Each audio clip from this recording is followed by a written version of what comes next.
Big up to everybody we are checking in. Don't you walk on. I would have Tamara. Walk on Tamara. Big up yourself. Kaylin, big up yourself. Gina Wisdom in the building. Who else are checking? Big up everybody we are checking in. Dylan up in the building. Big up yourself, yo. Lock and Key Entertainment. Christina, big up yourself. We're there, we're there. You all know it's all about Hot Topic Show. A me man. Dirty John Frost himself. Joe me say, remember the people is free to be here, just share the life. Boy.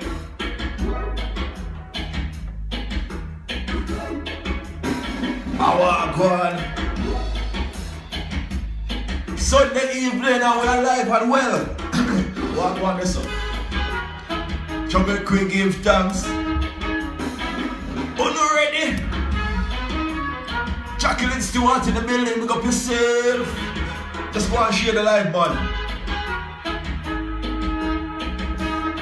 Keep possible, walk on. Tell man, see, pick up yourself, from Jenna. Pick up yourself, enough love Africa in the building. Akino, walk on. Yeah, man, go and pump up the light, let's see. I like it. Enterprise. Yeah, man, Dennis Johnson Green. Big up on yourself, you know. Loretta, big up yourself. Yeah, the whole of one there. She the live with a friend now. You don't know tonight, it's all about hot topic. You know, I'm joined by Mr. Purdy himself, the man called Van Rick. You know, straight to Jamaica. Politician, man from the ground, man who know what go on in the street. We're going to reason with him and hear where I found from. Man reach far, you know. I'm telling them that. Do I to in the building, big up yourself. Yo, this you got big up. Big up to one Montreal people, them, you know. T-Dot in the building. Where is Christopher? You have something to tell me? Show me, say. And the body. What going in the food part of the world? Over here, so still stay the same way, you know. From last week, nothing not to change much. We're still the panel lockdown. So Toronto are checking then. Which part you know I check in from? But some of bring over that. But the door look bright and pretty well, Christopher. Yeah, you know. Hold on there. Now I hear you.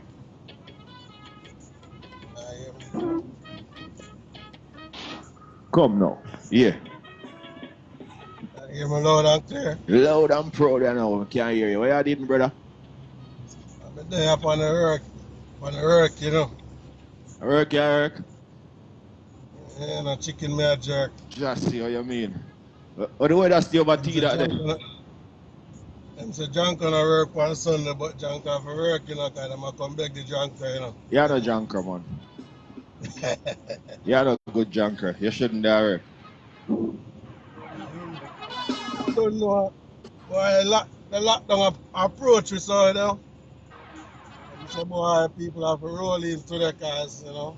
Yeah, people Hot Topic with them on it. People need them stuff off the road. What you say, lockdown and tea that, eh? Yeah, it'll come in tomorrow, effect tomorrow. Tomorrow get effective. 28 days or something like so. Jano Star. You know, we had that semi lockdown for a while and now it not really changed much, you know what I say? So, I'm going to get them a threatening with lockdown no further as yet, but we're still there. Cases enough like sugar. There, Jesus. Lady Bradshaw in the building, big up yourself for them. Mr. Van Rick Preddy for the check-in. You don't know Patrick Preddy, same way, Enton Preddy. Colin Flowers and the whole crew are checking. It's all about Hot Topic. I'm here with my brother Christopher. What's the topic today? That. You know, today I talk to Mr. Van Rick Preddy, a politician and also a businessman, an entrepreneur from Jamaica. He's a contractor. You know, man, I do a whole heap of work and I kind of see him, you know, one of a few things I do. I just want to hear him story and know what him really are doing. You know what I say? Highlight the thing and see if I can find some work game. You know what I say? Yeah. It was that Simit, big up yourself. Christopher, I'm there, and I want song I want to play for the people that I want to little. Alright, that's enough, my brother. I'm there, Simit, big up on. Alright. Enough love for the check-in, my brother. Tea that check-in in the people. You don't know a full place, you know, you just want check-in on the live, you can just send a request, and I shall add you. Because a full place, no. Hot Topic with the fun. You know, Toronto are going to lockdown next, tomorrow. Toronto and the Peel area. You don't know me, I said the coronavirus has spread too much. So we have to go kind of lock it down a little bit. People, oh, my son, what the volume sound? Am I too loud? Am I too low? Let me know, let me know. Yo, I don't want to see how big things are going same way. You don't know. Over US, we don't know if everything's settling about the election. Still a hot topic over the same way. But you know, we're just concerned because we're on the same piece of land. But enough for business still, because we never have a choice. We don't vote. Them vote and them make them decisions. So we have to just work with it. Big up to everybody. We are checking to hot topic this evening. You know it's all about. I'm here, your boy, John Frost. I'll be joined today by none other than the man himself, Mr. Van Rick Preddy, outside of Jamaica. Living over there in the Elsha community, you don't know. Next part of Jamaica, one like a paradise by itself. You know, so we'll get to know Mr. Preddy, where he's from, you know, his journey, and where he is now. I understand he's also involved in politics. I'll let him tell his story for himself. So just keep it locked. Don't go nowhere because we're there, all right? Yo, you don't know the verses last week. I mean, this week. How may I run go? Oh, last week, yeah, man, today is Sunday. That was Gucci me alongside William Jeezy, yeah? Them play the one that did good, the one that did nice. Yeah, some people I say Gucci win. Some people I say, yo, Gucci on the win the lyrics, but I don't know. But you don't know if you all who did watch it and all who was entertained by it. Yeah, man, the thing did nice, don't. Big up on yourself, you know. But don't know what going with the Fresh Prince, you know. Yeah, I say, Will and the whole of them have a reunion and one bag of something talk up, but you see through some things are not my business. Hot topic them still, so I have to mention them, you know. Big up Father Ignorance out there, you know. Big up Father Scrooge, you know, which part you there. Big up Little Vicious, same way, anyway, the youth. Big up CJ, you don't know, I'm a team, that Little Thunder sound. Chudo, Udo, I miss it. Hold on there. But I have one song to play for Udo. Hot topic. Hear me, I say. You have some people out there. Mind them a dirty bad mind. Dirty, stinking, nasty bad mind. Bad mind them a dirty bad mind. Stink a shit them like sour like lime. As you get a eye, they run at. Dance on your grandma, take them more screenshot. Drag your name down in a the what. Bad mind them a dirty bad mind. Dirty, stinky, bad mind them a dirty bad mind. Dirty, stinky, nasty bad mind. Bad mind. We have to play it. Stink a shit them like line. As you get a little eye, things are run at. Them dance on your grandma, take them more screenshot. Drag your name down in a the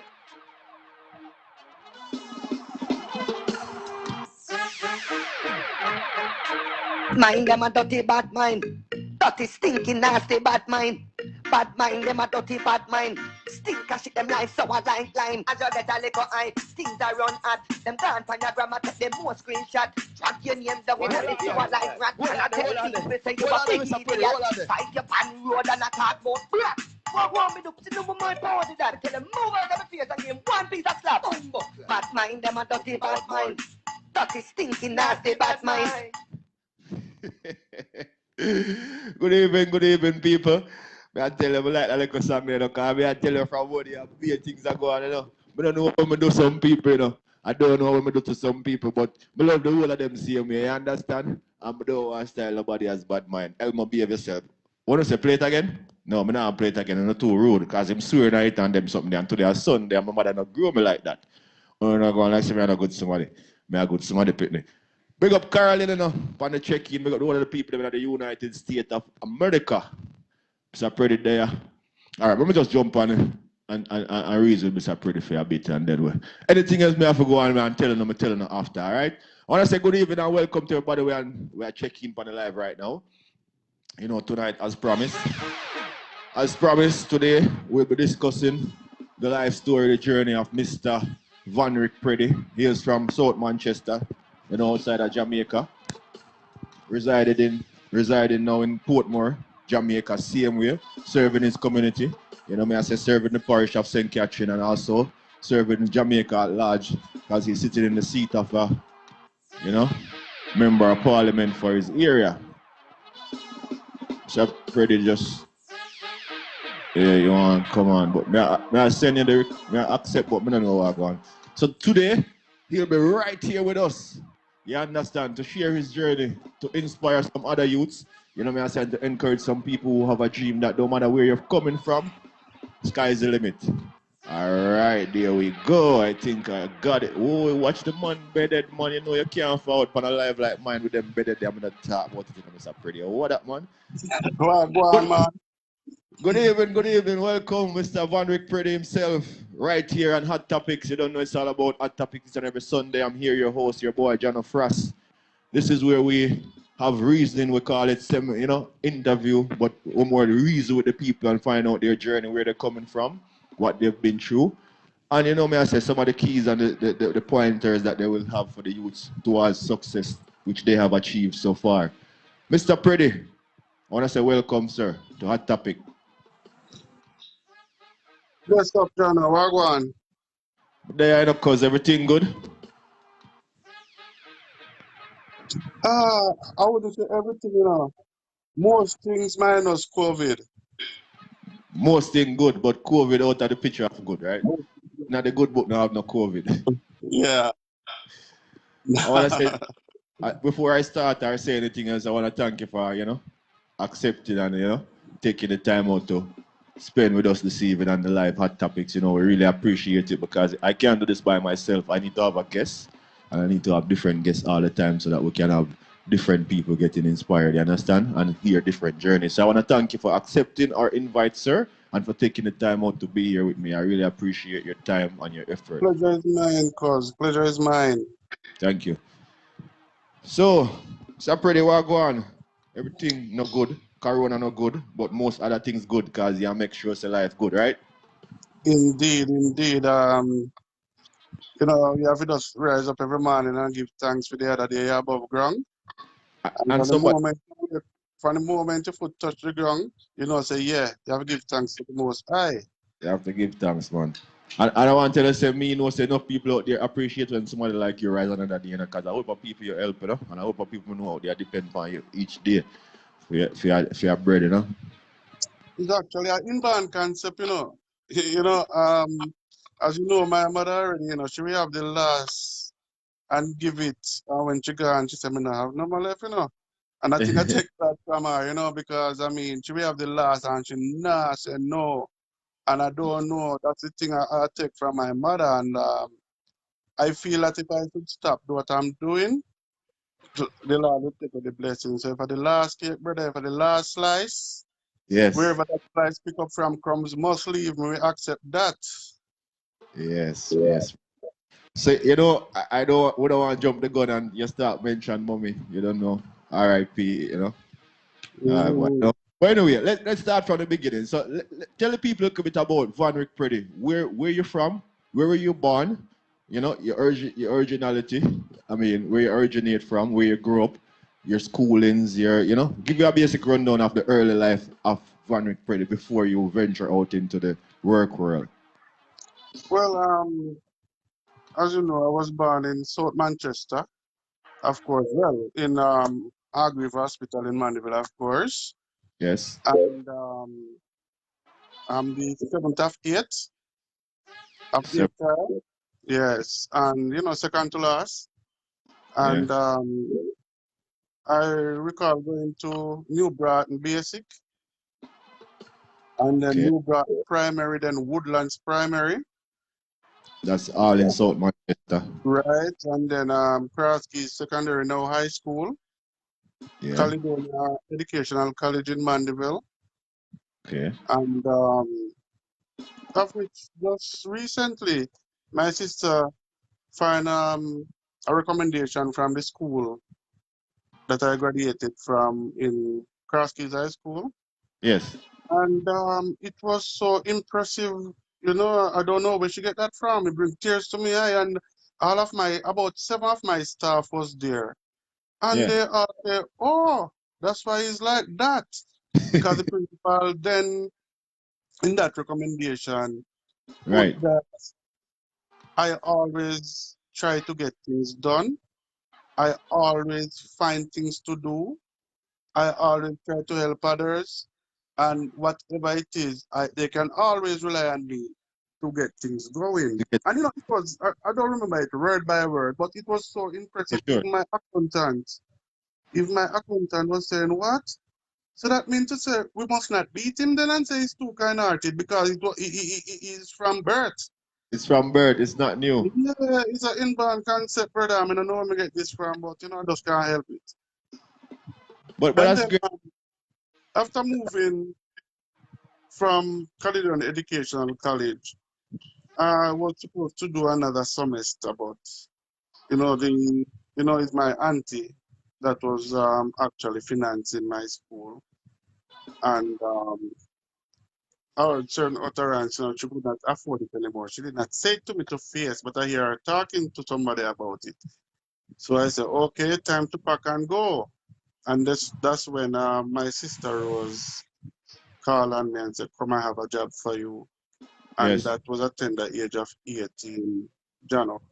And trust me, I'm 49 now. And from age 18, I never sit home for 2 weeks and not working.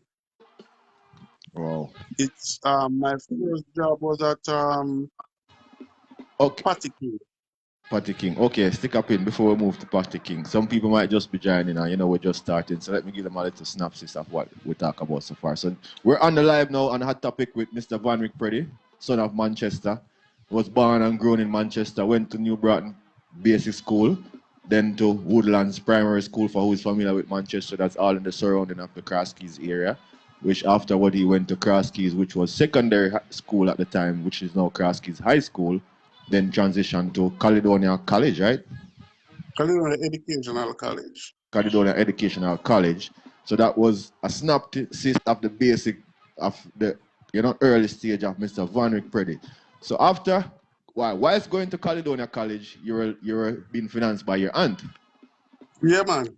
And you overheard her saying that she can't afford it, she not no money and rare. So at that point, you have to make a decision, and then you say you're the seventh of 8 children for your parents, right? Yes. And so you have among the pack you have sisters and brothers. So it wasn't all boys, it was boys and girls. So you have a sister named Rose, and when that happened, Rose reached out to you and said she had a job for you. So now Van Rick is transitioning from a little man, school days, into the work field. So this is where we're at now. So you say your first job when you went to stay with Rose was at Patty King. Yeah, man. What was that like? All right, cool. Anton and Patrick was working at the Patty King on Barry Street, downtown.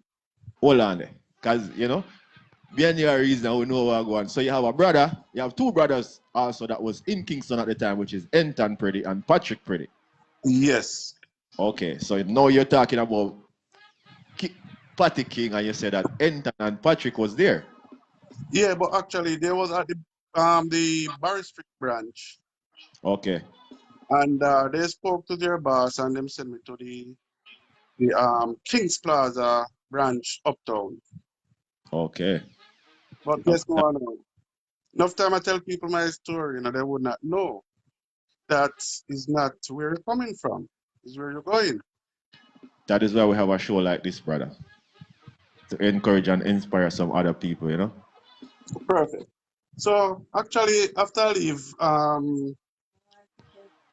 and start working at Patty King now, I was working, I think, $130, $130 a week. Wow. A week? And you see that want a pair of shoes. Want a pair of shoes, I got arcade go pay down for it, 4 weeks time I collect it. And we're talking about $130 Jamaican dollar, maybe. Jamaican dollar a week. And that was in the 90s, right? That was 1990. 1990. Yes, 1990. And how much a week you were making at that time? $130 Jamaican. Okay. So you saw me talk about. Yeah, so you said even to own a pair of shoes, you have to make a down payment because the money. There was an arcade close by that.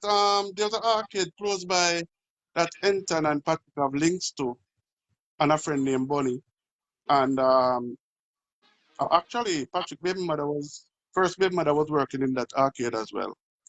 So everybody wearing them Buffalo was #1 those days. Yeah. Those, those shoes, Buffalino. Yeah, And I man. wanted one. But when I hear the price, I think it was like $350 for it. I couldn't afford it. So what I do, I pay like $30 out of my pay on it. Okay. And each time I get pay, I pay a little until I could collect that shoes. And while I was working in Patty King, of course, wiping the floor, washing pots. Yeah, that was my job. Washing the pots. Yeah, man, washing pot and wiping Mopping the floors and stuff like that. floor. Yeah. Anyway, after being there for about 4 months, a friend of mine called me and said, yo, they want somebody to work at a restaurant named Lychee Garden Restaurant in New Kingston. Yeah. He said, how much them paying? He said, yo, you know, it's $350. Oh, the He said, man. That, $350, and he said, every month you get a thing, every month you get an incentive, and that we can go up to all $500. nice. So I said, I'm available. And I leave from the 130 and it was $250. $250 a week. Or 250. Yeah, so I went and I took that job. While working there, washing pot, cleaning floor, taking out garbage. And I can tell you, for those of you who don't know, Chinese restaurant garbage is the stinkingest garbage. Me, at the age Is of that no normal 18, garbage? nah. And I tell you, Jano, I Yeah. remember one evening, I was pushing out the garbage, but you have to go in the elevator with the garbage to go to the basement to go to the garbage skip. Right. And when we push the garbage on the outside and I look and see the pretty girl them at an 18-year-old youth with the dirty stinking garbage and everybody skin up them face. And me pull back in the restaurant and peep until them gone. And it's like them just keep coming. I say, you know what? In a business I work, may I work. Yeah. I mean, just build up my confidence and every day I push out the garbage like I'm taking out $1 million. And I just don't care anymore. Yes. And That's the attitude.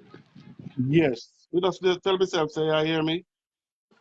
The same garbage that I take, that people skin it up, them face, the money that I collect from my job, when I go, is the same clean person gonna ask me for $1. Exactly, brother. So I just decide, and I just do my thing. I worked there for probably 3-4 months. Then one day, it happened that the person who cooked the soup did not turn up. Mm. And there was a Chinaman there named Fire. Turned to me and say, hey Ricky, you have to cook soup today. And he said, that's me? But you don't know what? It was Jamaican soup them want. Red pea soup with pigtail. Okay. And that day I ended up cooking the soup. So, but see, you had experience in cooking before? I've been pretty, my mother, father, and a brother.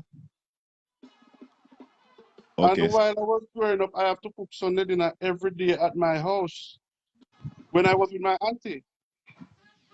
All right, sir. And cooking soup was my favorite. All right, sir. You see that, So- people? Each time we have remember where we are, but each time we have a live, like, it always come out where that roots, that upbringing always come contribute to people them success in whatever they want to do. So I just want to point that out because every single interview that or every sit down and talk that I've had so far, it all go back to. That's why I prompted you a while ago to ask you if you had any experience in cooking because I know until they teach all our kids them proper. You understand? Yes, like man. I know we didn't get into the in depth of the upbringing or who you grew with and how things was, which that is a whole probably other chapter and a whole other story. Yes. Whole other interview for really talk about the way you guys grew up and how situation was and the whole experience to the age of 18 when you had to leave to Kingston. But anyway, you're pushing out the garbage like a proud man, proud of your job because guess what? Man have an ambition and man on a mission. Yes, man. Yeah, so when we cook the soup that day, we find out that one of the supervisors was a Jamaican come round. Walk with him chest up. Brother, the soup ready? Nervous, I say yes. He go and taste it and say it want to come out MSG. I put a little Okay. bit more MSG in the soup and then taste it and you know it was all chattering and you know the soup done. Done. And the following day I come work and as usual I start to my prepping because I also prep before the thing get dirty because you know I have to clean up the place overnight. Yeah. And the Chinese man come and say the lady want to talk to me in the office. And I went down there and then say, a new man coming to clean the floor today and wash the dishes. You are now gonna be the soup person to cook soup. Wonton soup. Yes. Some say Pro- what? Them say yes. So from then on, me feel pay raise right away, you know. From yeah. $2.50 to $3.15, $3.15. And me say, 350. okay, cool. So $315 that is. By Three now, hundred which and fifteen dollars. we're still in And 1990. huh? We're still in Yeah, man, 1990. 1990 got about. Yeah, man, still 1990 because I left 1991 there, early 1991. Okay. So I started cooking soup and serving soup for everybody now, and I mean, the Chinese man now, there's a little one named them Fa. A Chinese man named Fa. Yeah. They said that Chinese man don't eat from nobody. And that Chinese man, every day, Ricky soup ready? That Chinese man want me cook soup every day. That one want the soup now. Oh, Yes, and they said them love the soup. Them normally cook like on Wednesday they used to cook red pea soup, and them yes. have like chicken soup, you name it, vegetable soup going down. But I Different. find out that them change it up now. I want me cook red pea soup every day. Because more people come in for red pea soup. Them love it. Them love the red pea soup. So it go on until I feel now that time to move on again. Thinking about what next to do. Then we move on to um, something happened, and I don't remember exactly what happened, but it happened that we did leave and was home for like couple weeks. Yeah. And I tell my sister, I tell her someone got on security because I want to make money. I can't sit down so. Yeah. They send me to guardsman. Guardsman interview me, say I'm too young. I'm too young. I'm not mature enough to be a security guard. So Rose called, my sister Rose called somebody that you know at um, a company used to name Dual Security. Yeah. Dual Security now is the same Guardsman group of company, but different management. Different management. So that's where I went now and them interview me and stuff. So, boy, you're too young, but you look like you're mature in mind. We're gonna give you a try. So that's where we got to 4 weeks of rigorous training on the road with walking with dog, the whole works, classroom and stuff. So after the training over I think it was a Thursday, them get a call from ILO Tropical that they want change of security, they want fresh mind and young minds and don't want the group that is there now. Mm. So because they was training us to be store detective then, meaning Okay. plain clothes, they decided that all right, I'm one of the persons that's suitable for that job. But the very first day I went on the job, actually wear uniform. And the biggest joke with me being a security guard for the first day, very first day, First day. yes, is that when I went to work that day, I was wearing this in my uniform. And guess what? Because that's where I met What? my wife. The uniform. No, that's where I met my wife at the ILO. Oh, at the high But low. yes, but when I have on that uniform, I go on and I see her, this Indian looking girl with space teeth and stuff, and I go on and, keep on giving the eyes and telling people to her that I like her and stuff. The first day, If you And she, just, I'm just gonna say you just reach at the place, bro. Boss, you just get the yeah, work. You just talk like that, no. Anyway, my wife responded to her friends. Oh, that little long maga security boy there, about him like me. You see, the next day when I go back, they say I have to work in plain clothes. yeah. So I didn't have an uniform that day, and my Like, come on, and you know, like he look couple ways and does see me, but she see me, but she just don't know that it was me. Because So you I don't say have hi money. to her again to get the device, and she run at the back and say to her coworker, then, see the bag of security guard we talked about yesterday? Him actually look nice.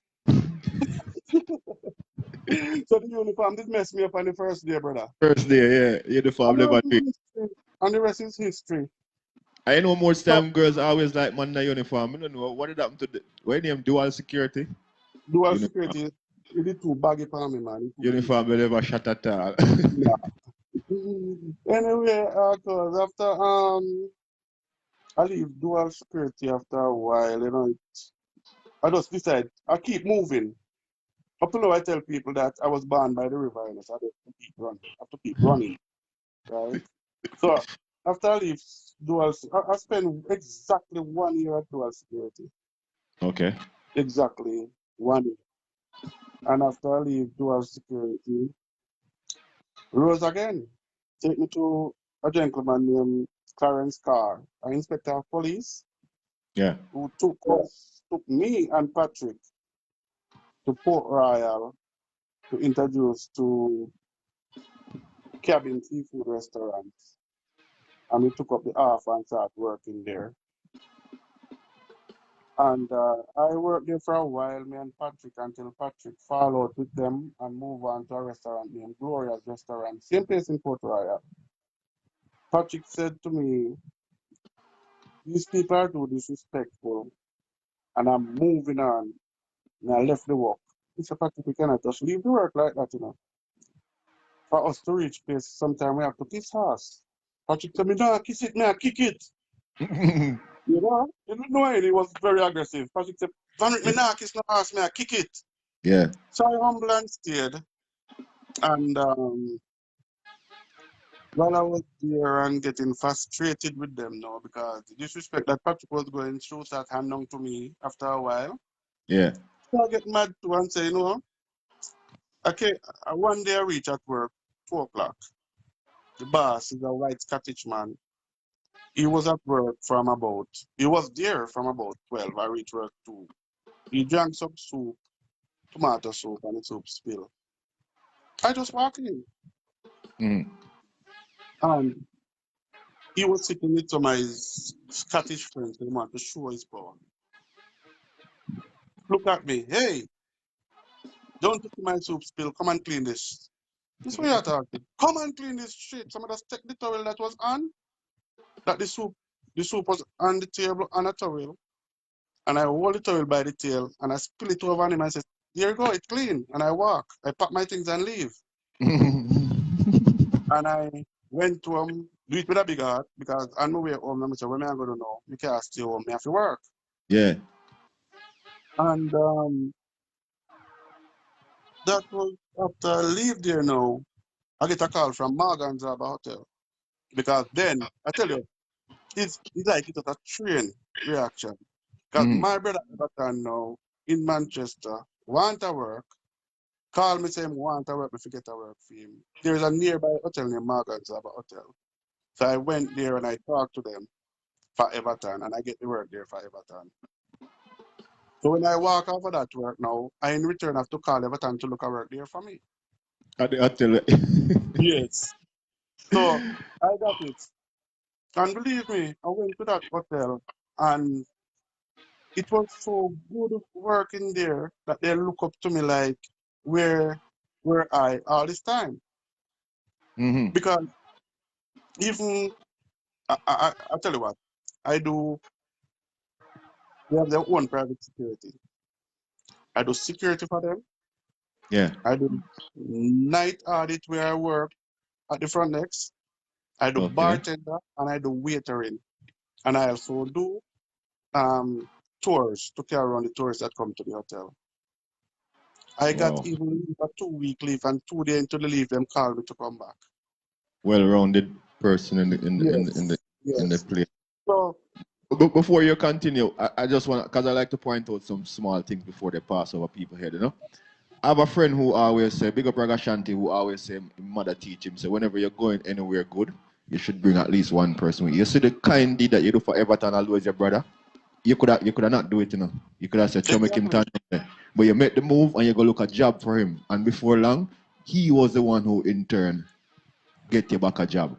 So that's why it's Exactly. always good to do good for others because it might just come right back to you. Indeed. So that was a good one. Good looking out. Yeah, man. So,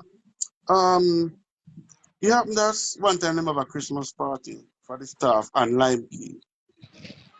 And I'm the only one did not get to, almost the only one that never get to go to the party because my job description is so much. I have so much things to do. Yeah. But while they're at Lime Key, to show you how much they appreciate me, there was a raffle to send a staff to Right. Grand Cayman on vacation. And there was a fan on a television. Yeah. The general manager, while they were pulling out and calling the winners for various prizes, he pulled my name out. No, at that time, no, it was the draw for the television, you know. But the draw for the vacation should be the last draw. But he Yes. mistakenly pulled the one for the television because guess me what? They Right. stick my name because they wanted me to get the Oh, vacation. vacation. Yeah. Yes. And when they pull it out and find out says the wrong draw, it should be the next draw. I heard that the general manager just hold it up and say, this draw is going to Cayman and is for Van Rick Preddy. I just walk because he decided I have to go. And guess what? Even though all the staff find out that it was set, they supported it. I said, Van Rick have to go. No one was upset about it. You deserve it. None. None. So we spend there for a while, but you know, as we say, life is a journey and I was born by the river, so I thought keep running. So I ended up leave Marganzaba Hotel. And after I leave Marganzaba Hotel, I start to drive Coaster bus from Portmore to Halfway and downtown. Mm. Yes, man. And you know, it getting to me now, and I decide that me care bother with that no more, so I start run taxi. Taxi get to me now. We decide to you what happen. I go start drive a goods truck, so I start drive goods truck from to Montego, be all over Jamaica delivering goods. Are you kidding me, bro? Are you telling me so? I had no idea. So after in the goods truck for a while now, I left the goods truck and go back to taxi again. And I remember going to Black River to buy some fish for somebody. You know those people that sell fish wholesale? Yes. So after I came back, I asked somebody, little friend of mine, to wash the car for me while I was inside. And him drive it and crash it. Oh, yeah. So after him drive the car and crash it now, his father was working with this company near Surrey Paving.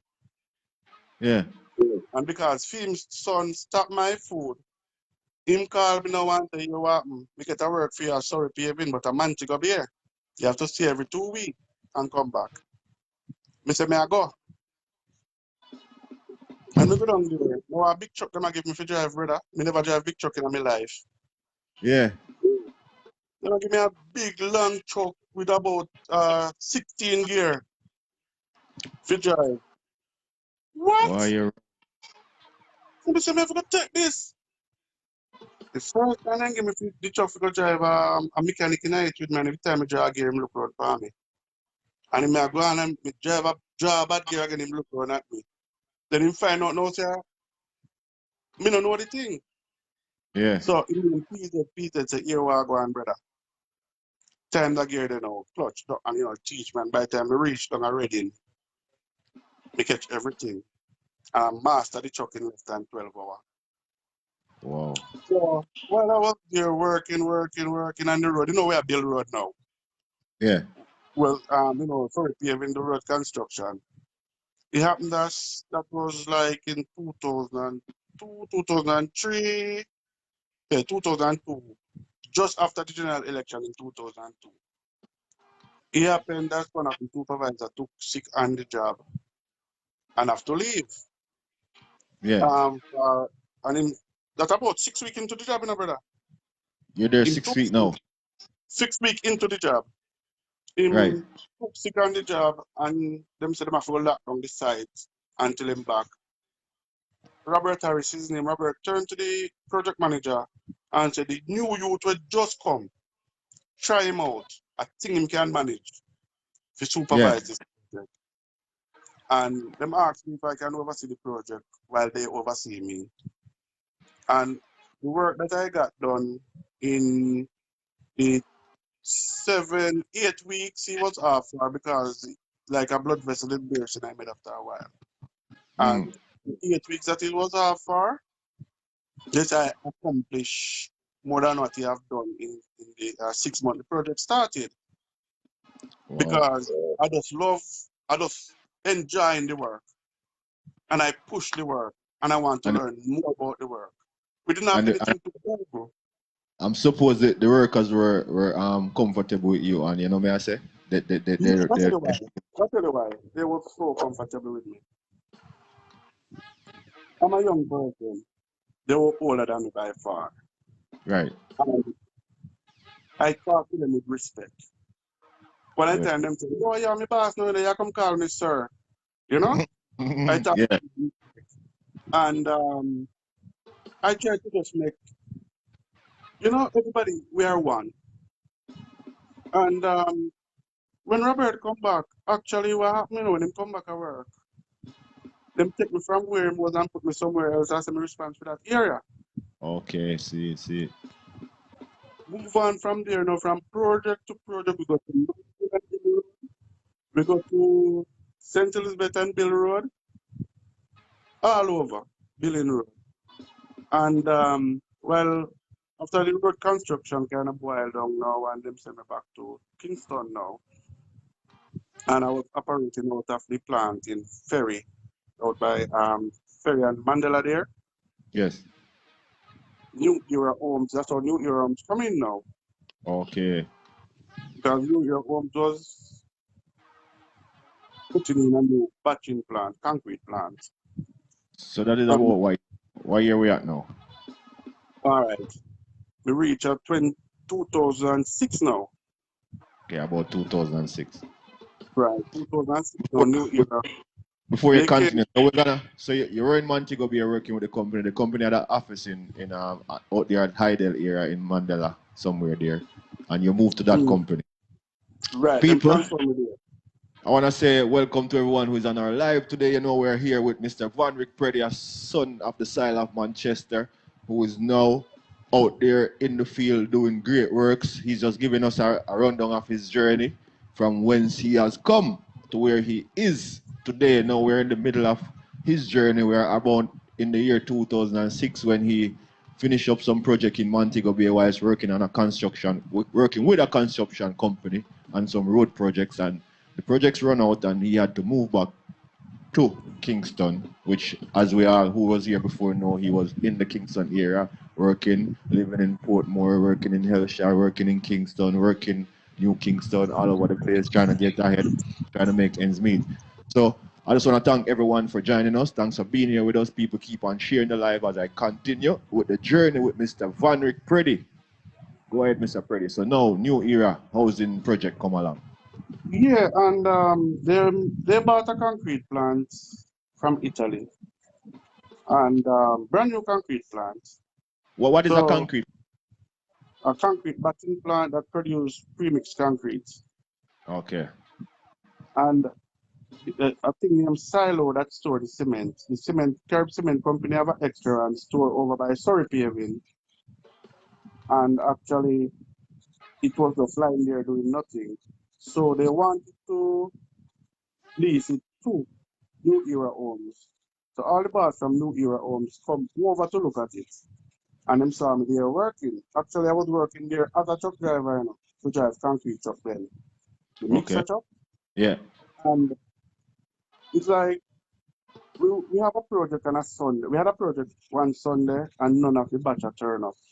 But all the drivers turn up. And it was a burning project. You're doing gully project. That's the same Sandy Gully. Mm-hmm. That Sandy Gully that you have that wash away a lot of time. Yes. That project was on the burner where we have to get at least 300, 200 cubic yard of concrete out every day. And none of the batcher to batcher concrete turned up that day. So what happened? They asked me to send home everybody then. I said, I'm not send home nobody, you know. So I tell the man, then back up the truck, I'm going to make concrete. And I make that 245 yard of concrete that Sunday. And everything passed the strength test. And How? from then I start patching concrete. I self-taught, you know. I was self-taught in everything I'm telling you now. Yeah, but So, that's what I realized because by default you went into construct. I mean, to go over Montego Bay, go drive a truck till you turn supervisor upon a construction site. yes. Now back in Kingston, working in like, go ahead. Yeah, man. So this man from Israel was the owner for the. It's a giant venture with Surrey Paving. So he came the Monday and for a meeting with the batcher to find out why they did not come. You know, so him come to fire now. You know. So I pulled the book and said the 245 yard of concrete was delivered yesterday. But also the security has reported to him that no batcher came earlier. We say yes, but the people them get them concrete. Right. He said, who made the concrete with explicit behind it, you know? Yeah. Who made the concrete? I never forgot to say, I did. He said, well, that's a millions of dollars worth of concrete. And if they fail, you pay. So, you know, they took cube tests from all the mix that go out. Right. And from the lab, he insists that that lab test must be done. It's normally done 7, 14, 21, and 28 days. The 7 day perfect, the 14 day perfect, the 21 day perfect, and the 28 day perfect. He called me and asked me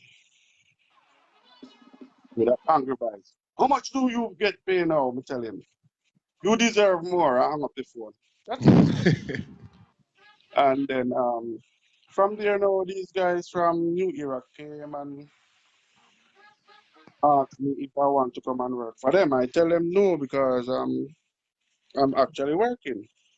And they have about 5 trips begging me to come. So he said, you know what? From my work, I take leave, you know. So what I did, I take sick leave. And I take vacation leave. Right. And I took vacation, Right. and I went to work for them for the 2 weeks. And after the 2 weeks up, I'm going to find a fault yet, but it's never too late. Right. So I sent in a 10-day sick leave. And I said, about 10 days. I find out now that they're very feisty, but the truth is, the money was like 3 times what I was getting. Okay. And I said, you know what? My mother used to say that you can live with a lion and don't get a bite. So make me tough it out. And I tough it out with New Era until I find myself now. When they start gaining respect for me, and I tell everybody this, you see, if you have a boss that is too bossy and disrespectful, Right. don't disrespect them, but stand up to them. Okay. Because if they find out that they can step on you, they will. They will. Worse, it was an Italian. I know they don't like our skin tone. And he have 6 trucks, but only 2 of them were suitable to start working. Right. And him asked me to batch the trucks them. So I send the truck and them keep going out in and out. That's the workload come down more and them want me to batch 2 more trucks. I said to the guy who was supervising the pouring of the concrete that these trucks cannot go out, you know, because they come from Canada and in the service. All the wheels them want to be inflated. They need servicing. You go and tell the boss the truck park up down there and I say, "Me nah make no concrete." So the boss come down and say, you need to make the concrete. He said, I'm waiting on the other 2 trucks.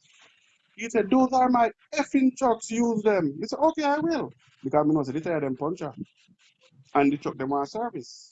Yes. And it's a film truck and a film plant, so I must make the concrete. So I back up the truck and make the concrete. As the concrete start, next time go and look at the tires and look at everything and say, the truck needs servicing. He said, but it's your effing truck. So I'm using it. he drive away from me and go up to the head office and he said to the guys up there, you see that new guy that's working with me? I like him. He have balls, he don't have feet. He's kind of funny, you know? And from that I start getting the respect and just, you know, honestly I have to give him 2 wicked bucks one time I walk off of the job. Yeah. And because I mean, he asked me to get somebody to work all the way from Ochi and say we'll put up the guy. And at the end of the day, when night come down and the guy needs somewhere to sleep, him telling me I must find somewhere to put him or take him to my house. No, I that know was something. I box him so hard and walk off of the job. And I tried to box him a second time, you know why? I mean, after I go back, because I'm double my pay to come back. oh yeah? So after that, them asked me to come back. Renito Adams himself called me. You know the Renito Adams. Yeah, man. I'm sorry. He was there. He was their head of security. Okay. And he called me and said, boy, the company locked down for 2 weeks now. Them cannot do anything because everybody come messing up things and them want me. He said, I'm not going back. And then call and ask for a meeting with me and then them double my pay. When them double my pay now, they decided, all right, I'll give it a try. So when you box him in the face, him never report it or anything? No, he deserve it. Oh. You know he deserve it. He never reported because the second time now, when me and him kick off, is after I build just completed 3 15,000 square feet warehouses for them to start a new business. And each time somebody don't report to work and I would say, okay, that person or that person is not show for work today, you know. So he said, why you keep on tell me who don't come work? You're the boss. You don't have to tell me anything. This day in question, now a guy did not come to work, so I did not say anything to him. And he says, where is his wife? He said he's not here today. And you did not tell me? And jump back in front and I read his lip. And he said, fucking asshole. I did not hear it, but I Yeah, read but his lip. yeah. So I rush him. And when I rush him and he speed away, a police called me next 5 minutes. I said, Freddie, where are you? He said, me that die close. He said, when you just call him, say you pull gun for him. He said, me? He said, I didn't read from my waist pass. Lie him, I tell. And I tell him what happened. And he said, leave because he might create a big thing out of it. And he leave. I leave it was a Saturday. And the Monday, get a contract and it don't finish with 17 million a man here. So I leave the work the same day. I give me a contract. For A yourself. 17 million contract. And that was 2010. Stick up in 2010. Tell me something. Because my interviews, I let them flow and I let the people talk because it's always the best way to get all the things. And when I see it necessary, I ask a question. So, I must say I like the way you just giving us the story, exactly what I want the people to hear. Thank you for that. When you were going to school, before we get to 2010 with your new contract, when you were going to school, when you were growing up, young Freddie, what was your dream? What was your aspiration? What you want to be? Soldier. Because join the army. Because I'm here sitting and listening to you, and your life story is a roller coaster and a trial and error, and just stepping into the unknown and just trying something and always seem to make it work. So I was just there listening and trying to figure out before I asked you what was your goal whilst growing up, because I can't really pinpoint anything because you've been around the block, brother. Yeah, man. Think about it, though, Jano. I always have big dream, and one of my big dream was always to help people. Yeah. Because I remember even going to school if you want to go back there for just a sec. Yeah, man. We used to share we did have the most friend to work with me, you know? Because guess me what? Yeah, So when my uncle and my auntie them come from foreign and me get the money and everything, and I got school with enough money. And I feel my money in a free. For everybody. Always a share. You know? So me always want, sometimes I say, me wouldn't mind if me have money when we can give everybody money I watch it. All right. my thing, even in politics now, when I reason with people, if some of who I rap with a lot can tell you know, I always tell them, so there is a song that I always love. That I get my kicks from watching people going to or for. You know that song? No, I don't think so. Yeah, No. man, I get my. Me can't sing, so me can't even hum it for you. You Who say, sing it? I get my kicks by watching Oh, people. Yeah, that's song. Yeah, going to and but fro. Yeah, my thing, you say I get my kicks from watching people going to or for. I know the song. I tell people I get my kicks from watching people, from making people happy. You understand? Before So we that's get it, my take to it. I get my kicks from making people happy. I love when people happy. yeah. So I think one of your teacher or somebody, Go again, you break a while ago. Maureen Porter, I don't know if he's a teacher, I said big up my past student. So let's go back before we get into the Yes. politics. A lot of people been picking you up all evening still, but I just didn't want to break anything to tell them. But I'm sure Mr. Pretty appreciate everyone who is on here listening to him. A lot of people there verifying some of the things that you're talking about. Say, yes, it's true, I remember and all that. So we just want to point that out. Somebody was just bigging you up as a past student of his and saying that she's proud of you. I think that was Maureen Porter. So let's Yeah, get man, I back to remember I 2010. friend. Pardon? Go again. Go again. No, I'm saying let's get back to 2010 now. So you and the boss fall out for the second time and you rush him and him move and him go tell lie on you to the police them and then same time you end up with a new contract to yourself. So basically one of my questions on the list was how you get into the whole construction thing and who inspired you and all that. But from listening to the story, I guess we can just sum it up and know say, did anyone inspire you into that kind of field or it's just No, as you said it by it's default? by chance. It's by chance. Because as I say, if you can remember, I tell you that the guy crashed the car that I was running taxi with. So this man who worked with the construction company is his son. Okay. So it's him get me to work in Montego Bay, and that's how I get into road construction. And from And I road fall in love with road construction, so I try to learn it.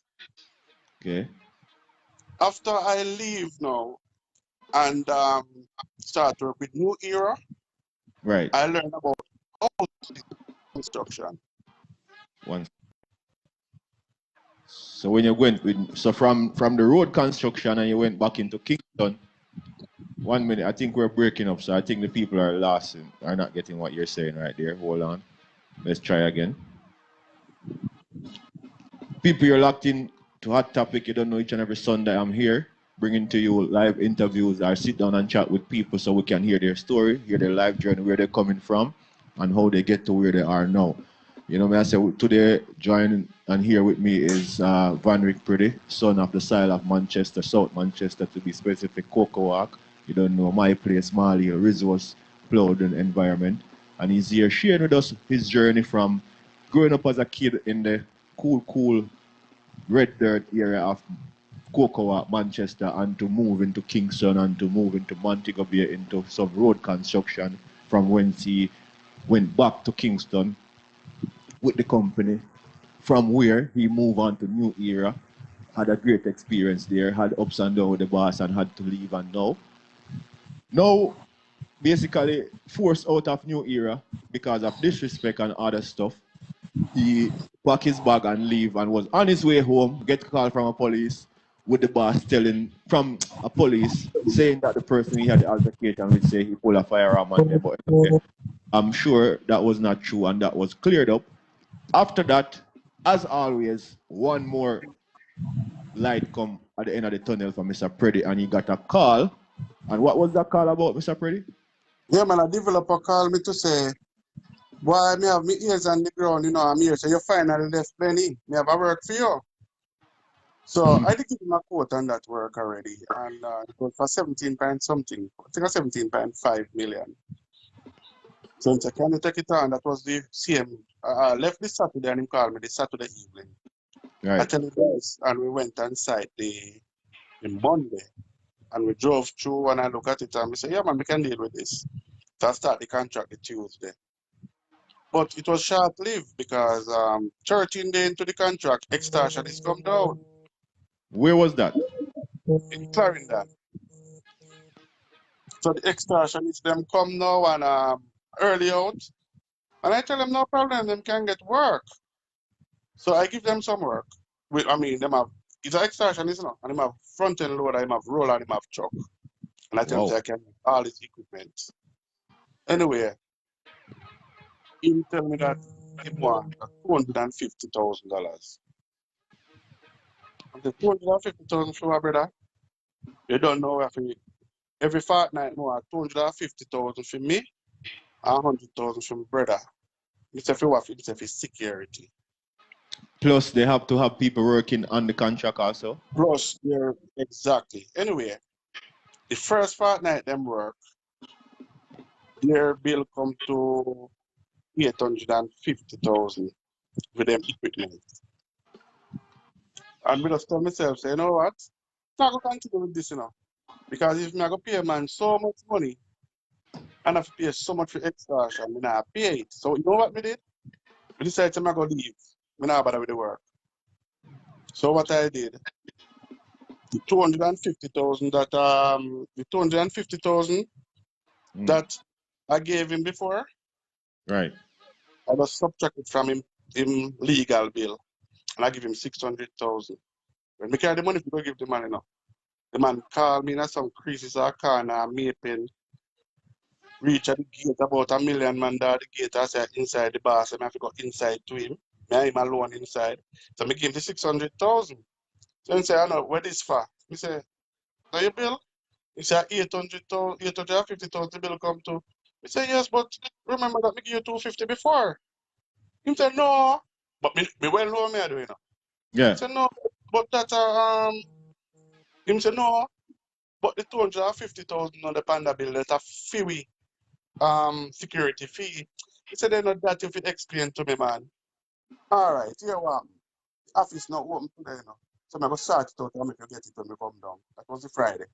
Right. So I say, Monday when we come, we get it. But we don't know what my plan. The Sunday morning early, just go take up container and everything are cut. And him get him 600,000 plus him 250. He not get back the money. And with that now, me for the 13 days, I'm gonna tell you how promising that job was. For the 13 days I work there, I have a check with 900 and that. After I pay out, I have a check with 900,000 for myself for the 13 days. Wow. And while I was walking into the Scotia Bank to cash the check, there come Benny, the boss of me beat up. He glass shot, you know, and the man have his eyeglass and phone in one hand. And the man drop it and hold on and the two hand them. The man is so strong. Holding my hand down to my waist, hold it down, make sure that my hand cannot rise. How are you? We miss you. You have to come back to work. We give you 5 times what we were paying. Come back to work. I said, look, I'm not gonna lick you. And you can see my heart is down. And he said, you know, we love you. We cannot survive without you. Come back to work. And I think about it long and hard. And I say, no, me out there and I face extortionist. When I'm there, I'm okay. Me Yeah. have my family, me have my house. When me just build my house and me want, you know, the Yeah. time I did just build my house and I try build back life because, you know, building my house, you know, I end up selling 3. Last year, I myself build my house, you know.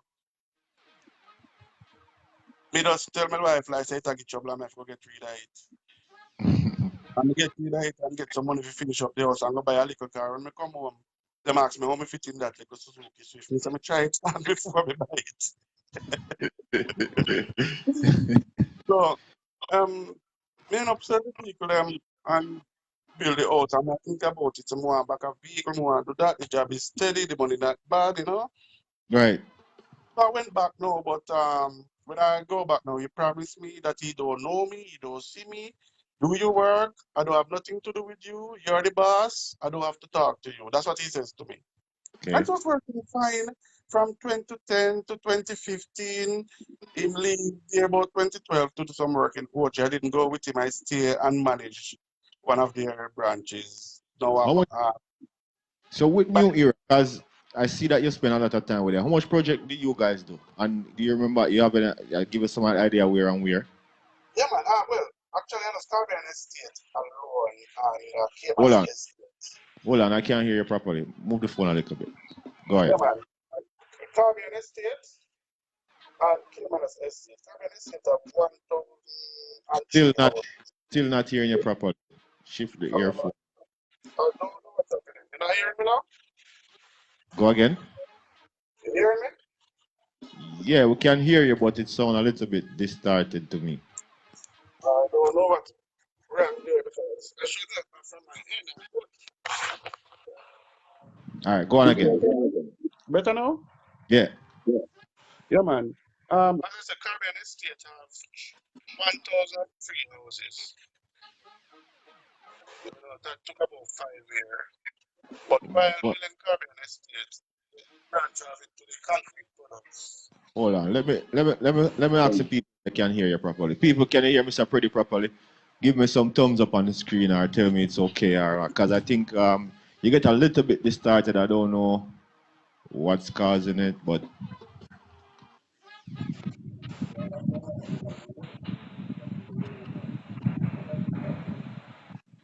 yeah, man. Good evening to everyone who checked in. You're locked into the Hot Topic Show. You don't know it's about each and every Sunday. Yeah, they can't hear you properly. Each and every Sunday, I'm live right here on Facebook. Your boy, John Frost. You know, we sit here and we talk to someone about their life story, their journey.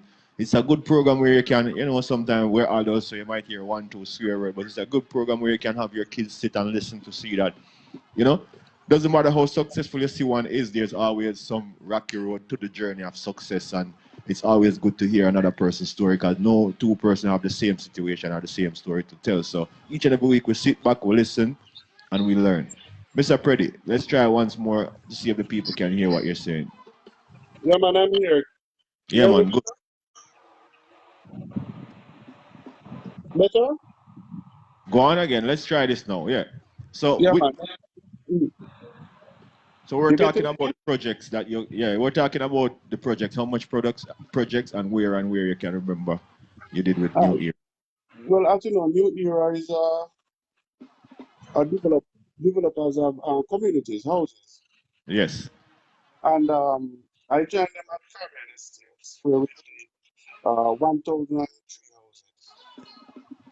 Then we move on to Cayman Estate. 1 second, Mr. Preddy. You know what I'm gonna do? I'm gonna cut you off when you just send what the request are. I'll just check if the request is still there or we do it. Because sometimes it just happens like that. Each time you start talking, then the voice trail away and it becomes distorted. So let's try to rejoin the live and see if we'll have it better. So now we're at, so okay? Pop. Yes, people, we're here, we're live. You don't know, it's all about Hot Topic once more. Each and every Sunday we start at 2 p.m. And we have a conversation and sit down and reasoning. We call it interview, if you want to call it review. We talk about the life story, the journey of whosoever the guests we have on live. Today we have with us a man from the side of the Manchester itself. We don't know Mr. Van Rick Preddy, outside of Cocoa at Manchester.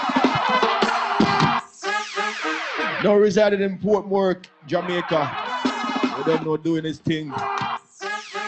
Mr. Preddy is a construction worker, a contractor, a developer. He's also involved in the politics, you know. As he has said before, he's a man of the style of Manchester who grew up knowing one and only thing is to help others. He was always reaching out to others, helping his peers, helping his friends.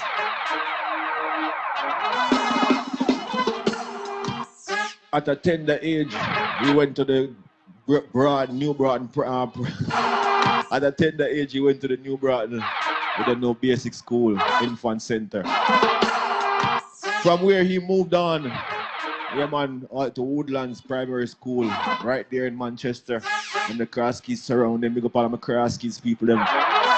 From Woodlands, he went to Kraskis Secondary School. We don't know that my school too, you know, yeah. One of the schools, same way. Which is now Kraskis High School. Yeah man, proud of our school, no? After leaving Kraskis High School, he went to Caledonia Community College, I think it is. At the college, yeah, he was being assisted by his aunt financially. However, the resources were running out on his aunt, and he overheard her one day saying, she can't afford it anymore. Or she might not be able to afford it anymore.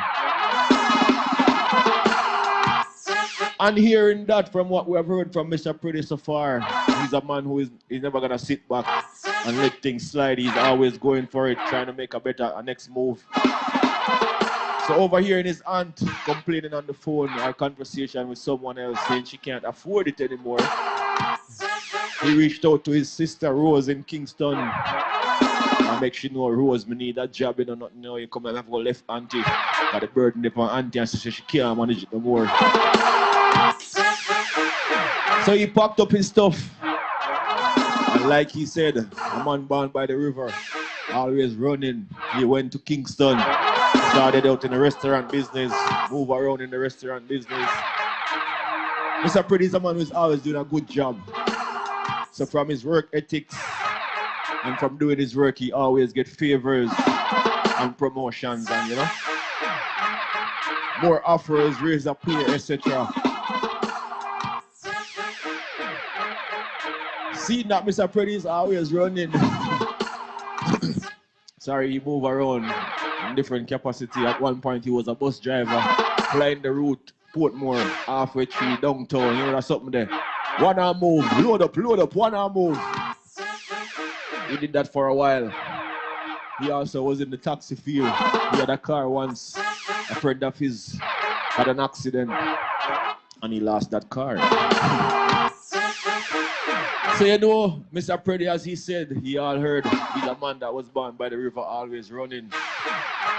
So the father of the person who crashed the car told him that there was an opening in Montego Bay, someone at a construction company, and wanted someone to work.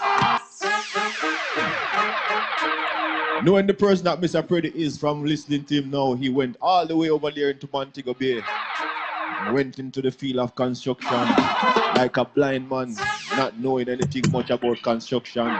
But being the person he is, he went anyway, because he know that money have to make, food have to eat. So why is over there? When he went over there in Montego Bay, by his surprise, by his surprise, well, Mr. Pretty was no stranger to trucks, but not the big ones. By his surprise, it was a big truck, a big old truck with about 18 speed in it, and he never see that before. Maybe the most you ever see a 5 or 6 speed in or something. Anyway, being the person Mr. Pretty is, he took on that job in Montego Bay and he started to drive truck. First day in the truck, the mechanic was there with him and him put some bad gear in it. I go to the mechanic, they could have fixed them back. So the mechanic carried the gear them for him and said, this is how you do it. Being the person that we're getting to know so far, Mr. Pretty, who is a man who is a fast learner and always trying new stuff, didn't take him more than 12 hours before he learned to drive that truck and master it.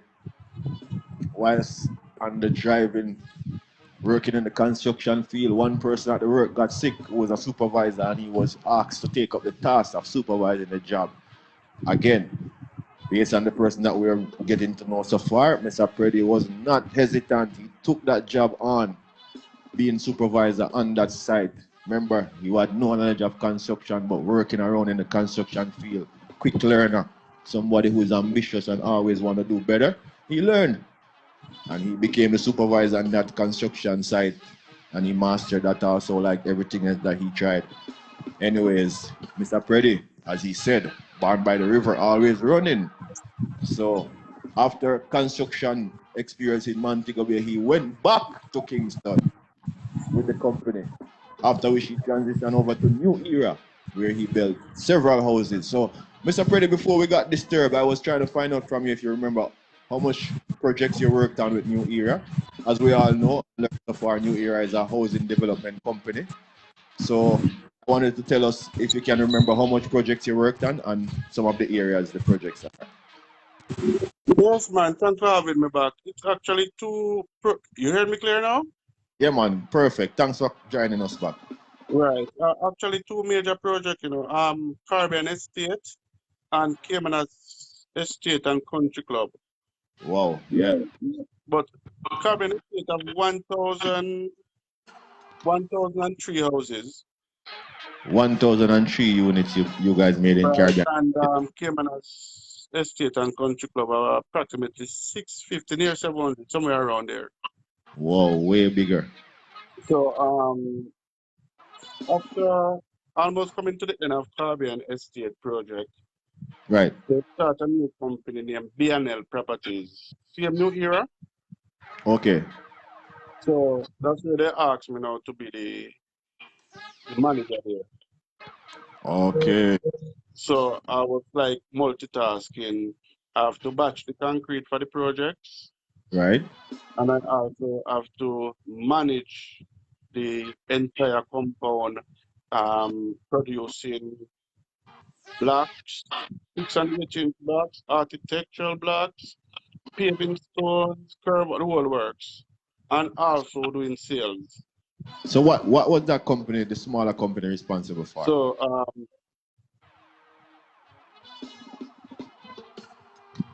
say that again. What was the smaller company? What you said the name of the company was that they formed on the new era?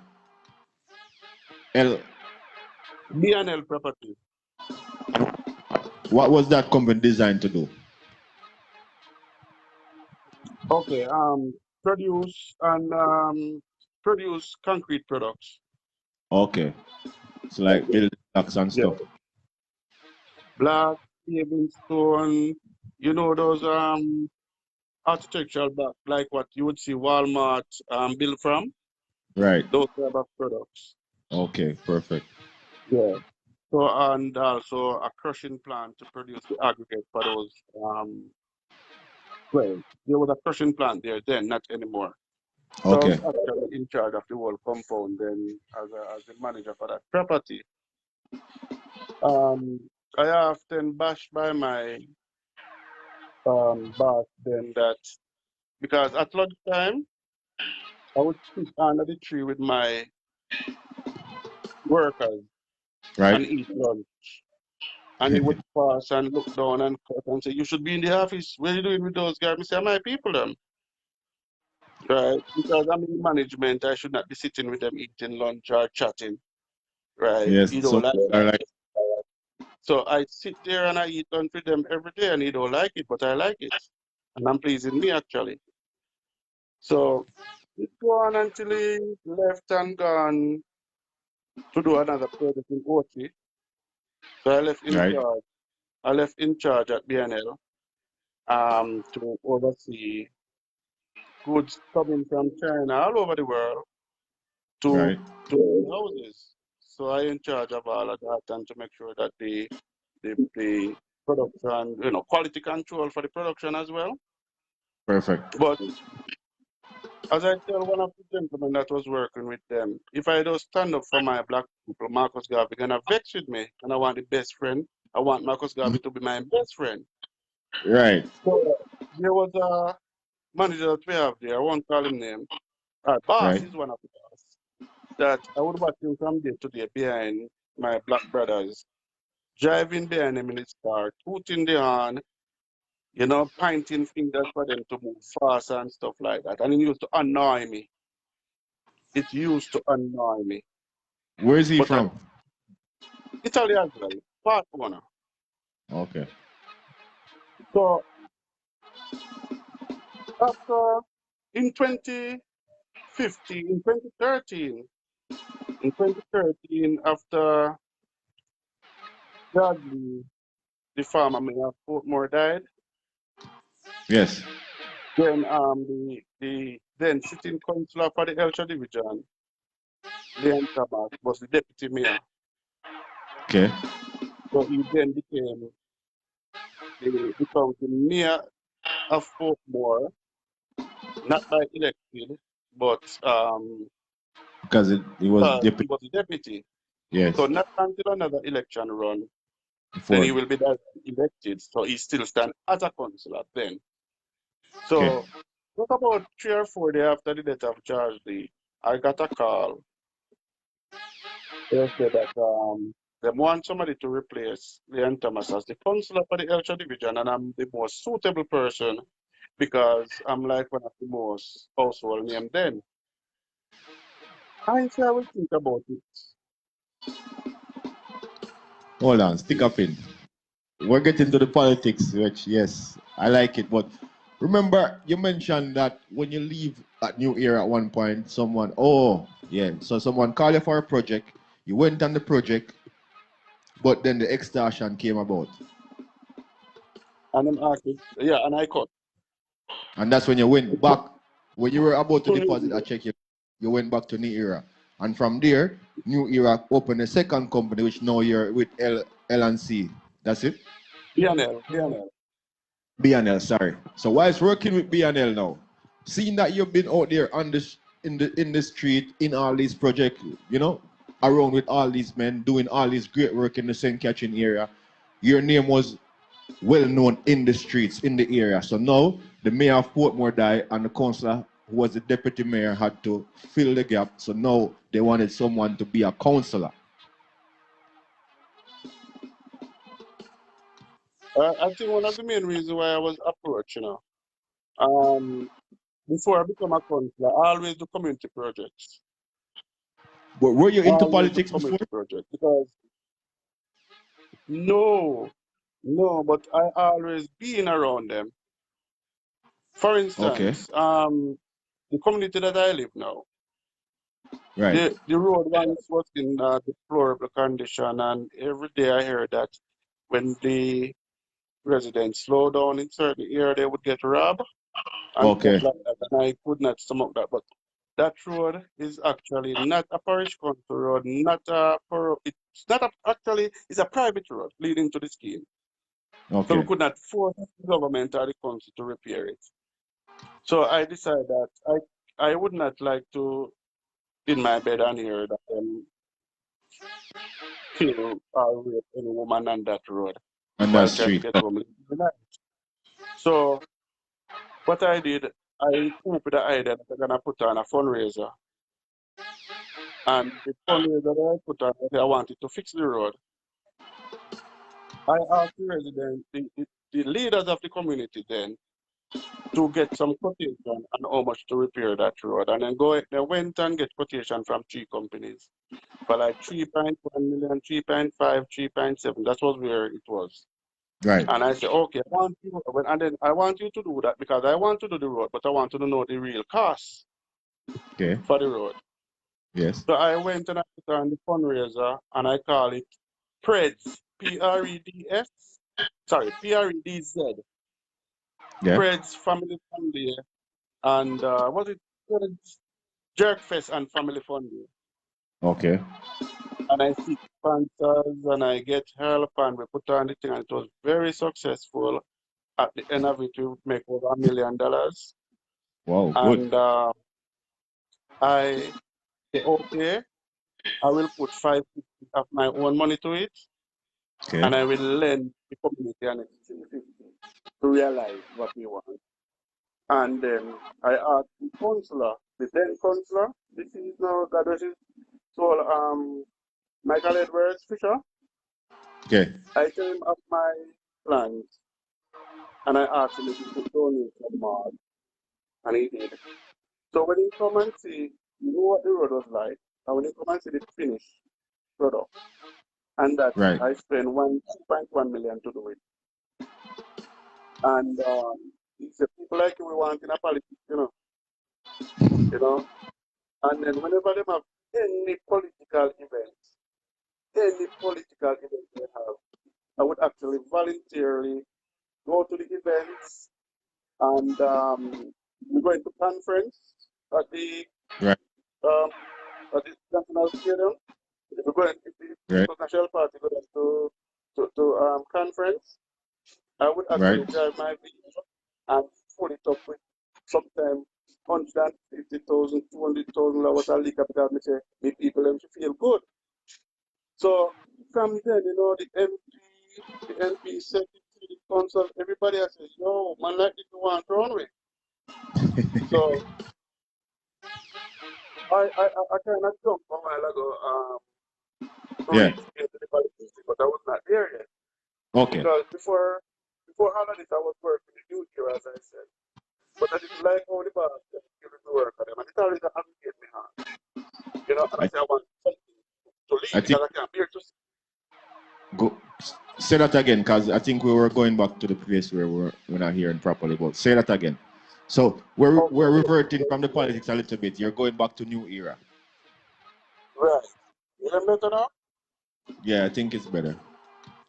Yeah, man. And I just couldn't afford to sit back and see how them deal with how the boss rush the staff, call them names, and stuff like that.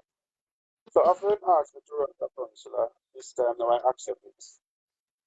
But Okay. after becoming a consular in 2016, November 28th, I find out that the salary that I used to enjoy is going down.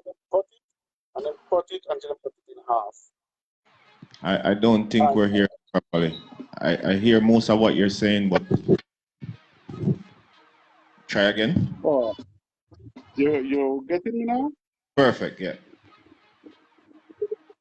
Yes. So after I become consular in 2016, Yes. I find out that they start cutting my salary now. And then cut it in, like them take off a 25%. That's Then new. one take off a 30%. Yes. So after you got involved in politics, new era start cutting your salary. Yes. Until I have more time for politics than the work. So, and at the same time, they were kind of obligating me to where, they deal with my fellow black man. You hearing me clear? Yes, we're hearing you clearly. Okay. So, one morning, all in politics now, and not that I was not enjoying the work, but the salary got so bad now that I don't want to rely on politics, because I can tell some people might think being a political representative, it's a better route. It's not, because it costs you what it, for people like me then, let me speak for Yes. myself. Yeah. I don't benefit from politics. I'm telling you. Because what I get for salary from politics, I give it 3-4 times of that per month. Right? So Right. it happened that I was sitting at my desk one day, and I hear the hand beeping outside, and I get up and take a cup to go make some coffee, and I look through the window and see the guy who operated the forklift went into the black factory, check out a pallet of black, he drive behind him. Where the guy put it down, him drive back behind him like to and from.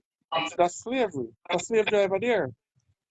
And the cup was in my hand, and I was fling it on the floor and said, F it, I'm done with this.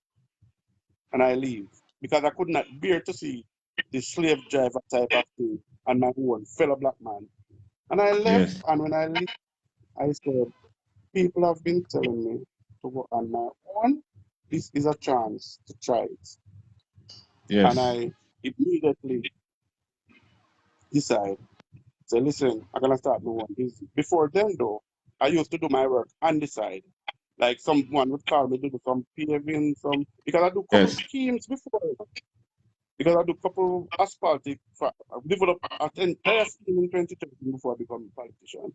I do a lot of work in that field, but I did not Right. register the company. Yes. So I decided to register my security company, and I decided to register the construction company. And so I decided to leave and say, look, I will not die.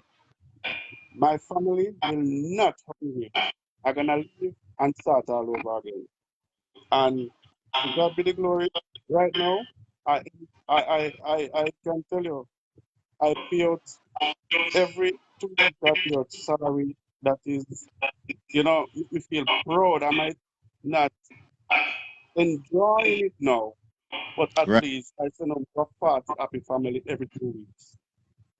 You're putting food on some other people's table for sure, which is one of the things that you 40 like. of them, 40 of them I employ full time with me right now, 40 odd. right? And yes, and the business is growing.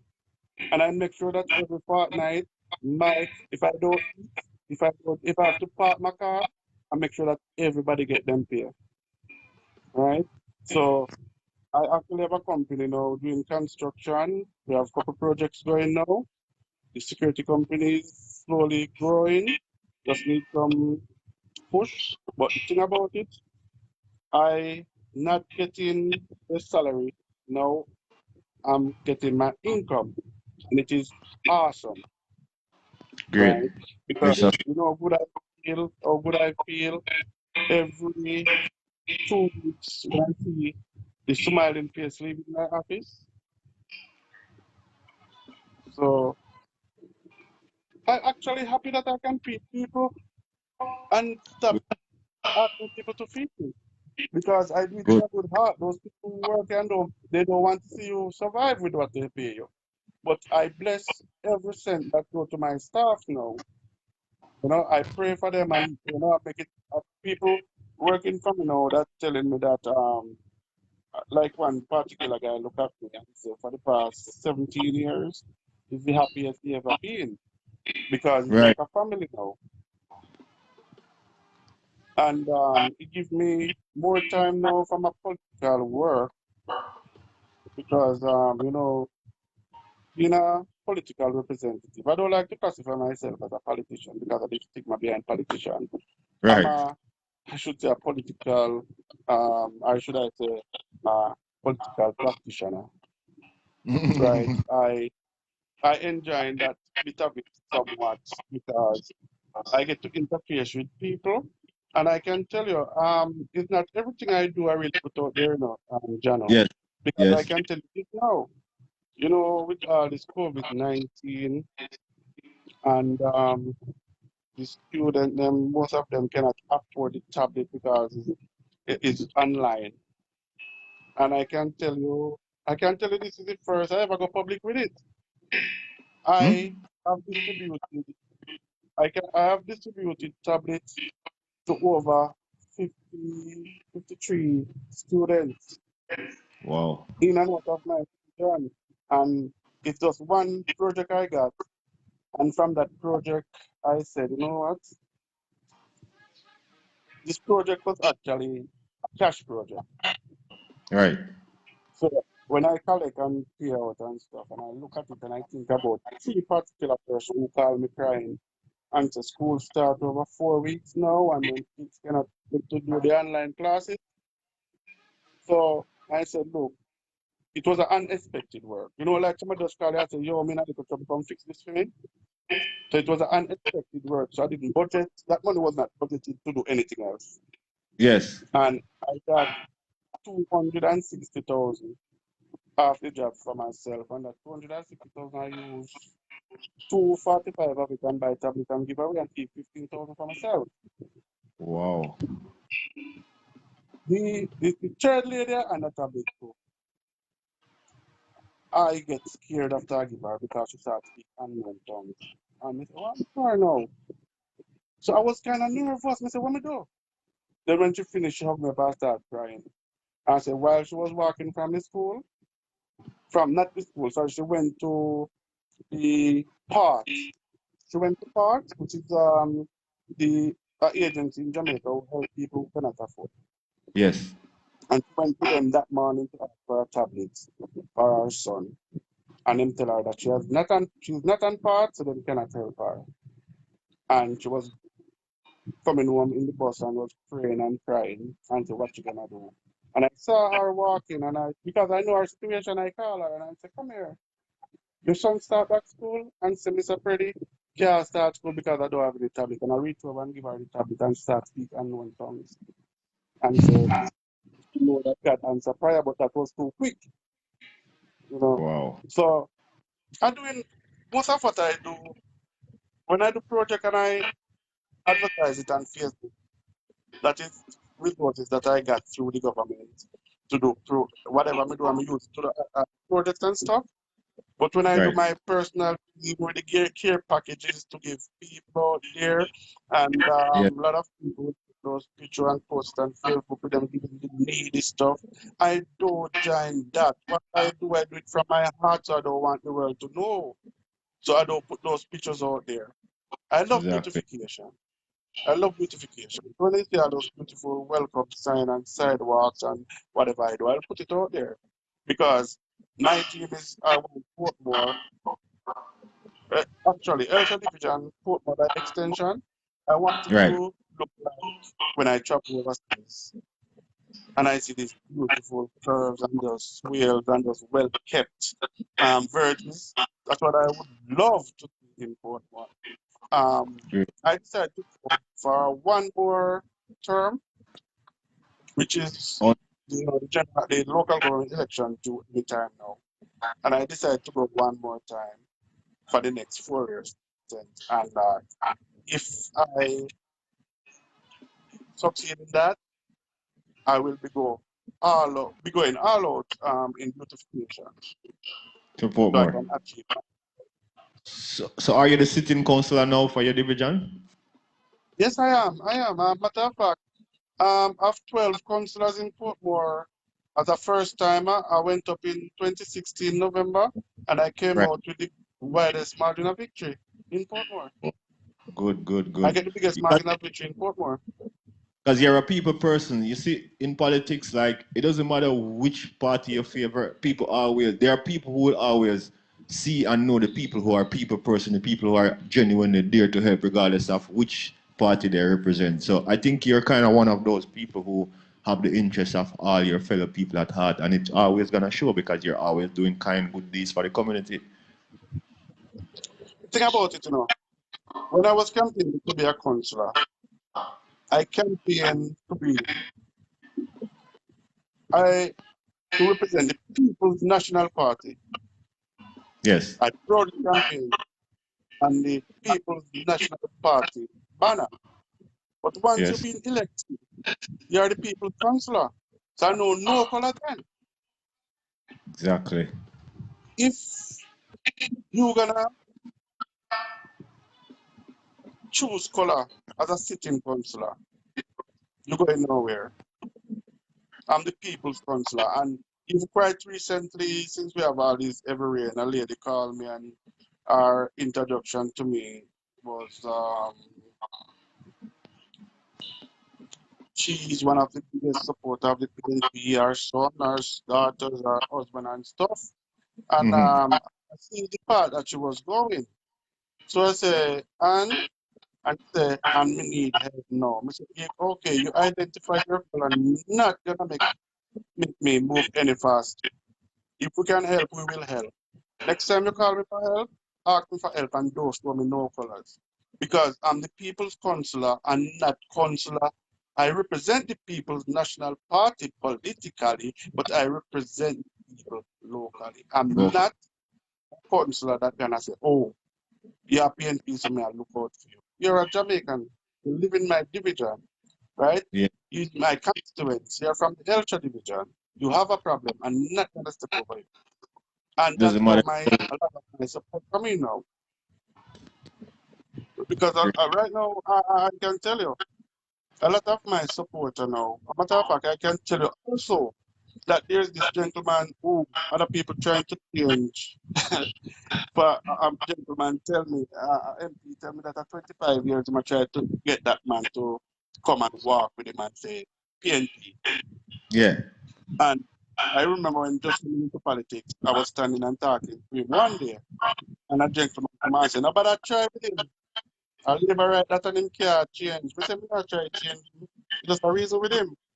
Mm-hmm. But I know each time I go in this area, the first thing that man come over and say, you want a room temperature water or you want a jelly? Until that man just call me one day and say, you have any of your shirt or want to wear? And the first 27 years, that man was on the campaign trail with us the last election. Yeah, because the man is campaigning for a cause. Exactly. He said, what you have seen from me is what you have been looking for from everybody. I did not ask him to join me. I didn't even run it as jokes and why you join. I said to him, I respect your position. You are a member of the Jamaica Labour Party, and I respect your position. But at the end of the day, I gonna become your councillor. That's what I tell him Yeah. before I become a councillor. Because And he at the end never of the leave day, me alone. at the end of the At day, the end if of he the party win and he don't have a representative to look about his community, he's still losing. So it's okay to exactly. find somebody who represent your community.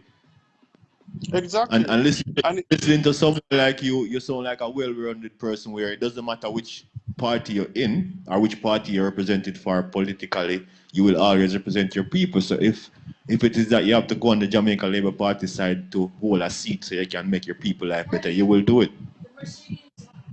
Yeah, I know. Thanks. Ask your mom to turn it off for me. Sorry, my yes, son. man. It's something that it's not. I tell you, I love serving people. You know, that is first and foremost. I love serving people, and I love when people happy. I'm not going out there for the hype, right? Yes. Um, there must be some substance, right? And I go so deep sometimes to get things done, and then the reward from that, you know. I can tell you, even Friday I went to the office to sign off on some documents that the staff can come to. Some of my assistants, some of them come to sign off on. But prior to that, I wasn't feeling well, Yes. and some people come by from the high school and said they was trying to reach out to me, and I did not pick up. And one of my staff said that he's not feeling well, you know. He said he's hurting him from the other day, like him have some pressure, so taking it easy. Yes. That was the Thursday. I And could hear Friday, you. I get one of the Friday. I went to work and see one of the biggest get wish basket and stuff like that. You know, people showing their appreciation, right? Because I mean so much to them. You know, so Yeah. that's how I actually enjoy my life. And right now, we're going into another election now, and I have nothing to worry about because I'm always there with my people. You did I'm your always job. and because I'm a grassroots person, you know.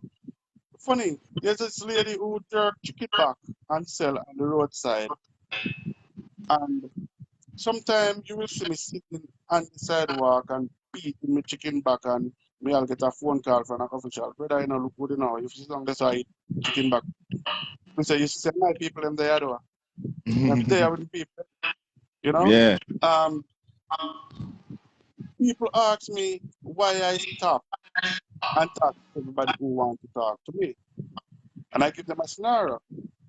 I tell them that when I was growing up, I hear a story of the three bikers that was going up Perch, and a Mhm. madman, homeless man, was fanning Yes. them down, Right. and them fanning them. And the one person who stopped to hear what they had to say, he said to them, he said to that person, around the corner, an aisle truck turnover, and there was an aisle truck that turnover, and there was an ice spill, there was a separate. And when he Yes. reached down there were two guys on the ground because he stopped to hear what the man was saying. So oftentimes, enough time, if sometime I'm going out to the life, I say, well, you have to stop with everybody. And I give her the story. I say, brother, he's crazy, he's mad, he's homeless. He have a story I want to hear. Yeah. I never see myself better than nobody. I know where I'm coming from and I know where I'm going. So what you see is what you get. People You can't person. change. A people person. Always. So you know For- my mother, man. You know my mother. I saw she stay, you know. Exactly. So, okay, so we touch a little bit on the construction, we touch a little bit on the politics. Let's not leave out the security company. Tell us a little bit about the security company. What's the name? What is it? Where is it now? And where you headed? All right. Actually, you know, the security company, I had one first. I changed the name August last year. It was Prevanza Production and Security Services. Okay. And it was kind of struggling a bit. And I said, I need a name change. So I was talking to my accountant and tell him I want a name change. I want to re-register, I want to revamp it and start all over again. Yes. So him say, you have any name? He said, no. Him say, what's your middle name? And me tell him, my name is Constantine with a C. So him say, all right, this new company name Constant with a K, Constant Security Services. I'm saying I go run with it. And since the name change, it's actually here in its own now because we have a few locations that paying for itself and also paying for security to be at my construction company office. Okay. So we provide our own security for our office now because Yes. we are value, so we have to have security there. Good, And good. the game is out there now, picking up. Not gonna say it's up there yet, Yes. but it's picking up. And my goal is to not only to have the location, because having the location means we're gonna get in funds. But believe it or not, my main aim is to put more food and tables. And people table. So actually, I want to watch it grow, employ a lot of people, and you know, make sure that more food can go on table, more kids can go to school. You know, we try to do what other security company have not done. We try to put them, take out insurance for them. You know, we try to do everything. Right? It's Good. very small, but Yes. growing because and you know why I think, and I gonna say it, like I patting myself on the back. You know why I think I'm a very very good boss Good. because I know how it feel not to have a good boss, and I don't want nobody look at me that way. Like that. So I use my past to correct myself. The past experience I have with boss, I use it to walk on a straight and narrow. I run a small business. I have a barber shop, and I tell my customer all the time when they compliment me on the way the place is kept and the service that we offer, I tell them that I was once a customer. So I designed my business with the feel of a customer so that the customer will feel the welcome and the acceptance that I wanted when I was a customer. No, people walk into my office and everyone, and I mean, if my sister was close by roads, she would testify because she works with me as well. Who? Everyone that walks Rose, Okay, your sister, yeah. my sister will get me all those jobs going down. She's Yes, not working with me as one of the manager, great. right? And she can testify because she's at the front. Everyone that walk into the office, the first thing come out of their mouth is, wow, who do this? Right? Great. And because of people want what I have there, people want. And that's why I'm getting couple work now, Good. you know? And Because, yeah, in the construction field, of getting work from the way you design your office. exactly. I always try to be unique. You know, everything I try to do, I don't know. I always want to have something. You know, the car that I drive now, Yeah. everybody says it look different. And I have a car like it. Okay, because I always want to have something look different. I was driving a 2007 Lexus Harrier and I put it into the shop. And when I take it out back, you could not believe. Yeah. Totally different. Different. When I first bought this car that I'm driving now, I get a 550,000 cashback per se. Okay. Because what they're saying to me, I took it out of the dealer and I tell them what I want, how I want. They actually Yeah. sent picture while it was fabricating in the Nissan X-Trail. I think you Yes. call it a rub over. I have one of the 2019 now. And it's Yeah. totally different. Totally 'Cause- different because I always want my things unique. So if I gonna do, for instance, the sidewalk that I fabricate or repair in Portmore, they would always do the regular concrete sidewalks. I Right. put brick. I do brick pavers. I'm the first one that started in Portmore. Brick pavers Yeah. for sidewalk. So I can say I just like my stuff different. Different. Before Different. we move, Totally. we get back into the construction, because we're talking about the security and we move from that. So, do you have specific areas where you service with the security company, and is there specific service that you guys offer?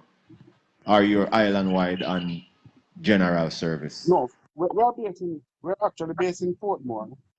Okay. So the Kingston Metropolitan, Portmore, as far as Clarendon, we will go for now. But I'm Okay. not gonna say we have the resources to spread our wings that wide. We will actually improve as we go.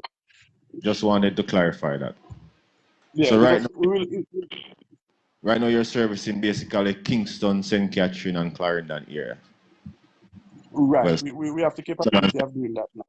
Kingston and St. Andrew, St. Catherine, and Clarendon. Right. And what are the services that you guys offer thus far? For now, we actually guards, Okay. static guards, and escort service if requested. Okay. That's what we. But actually, we're going into the motor vehicle tracking and stuff now. We actually do it.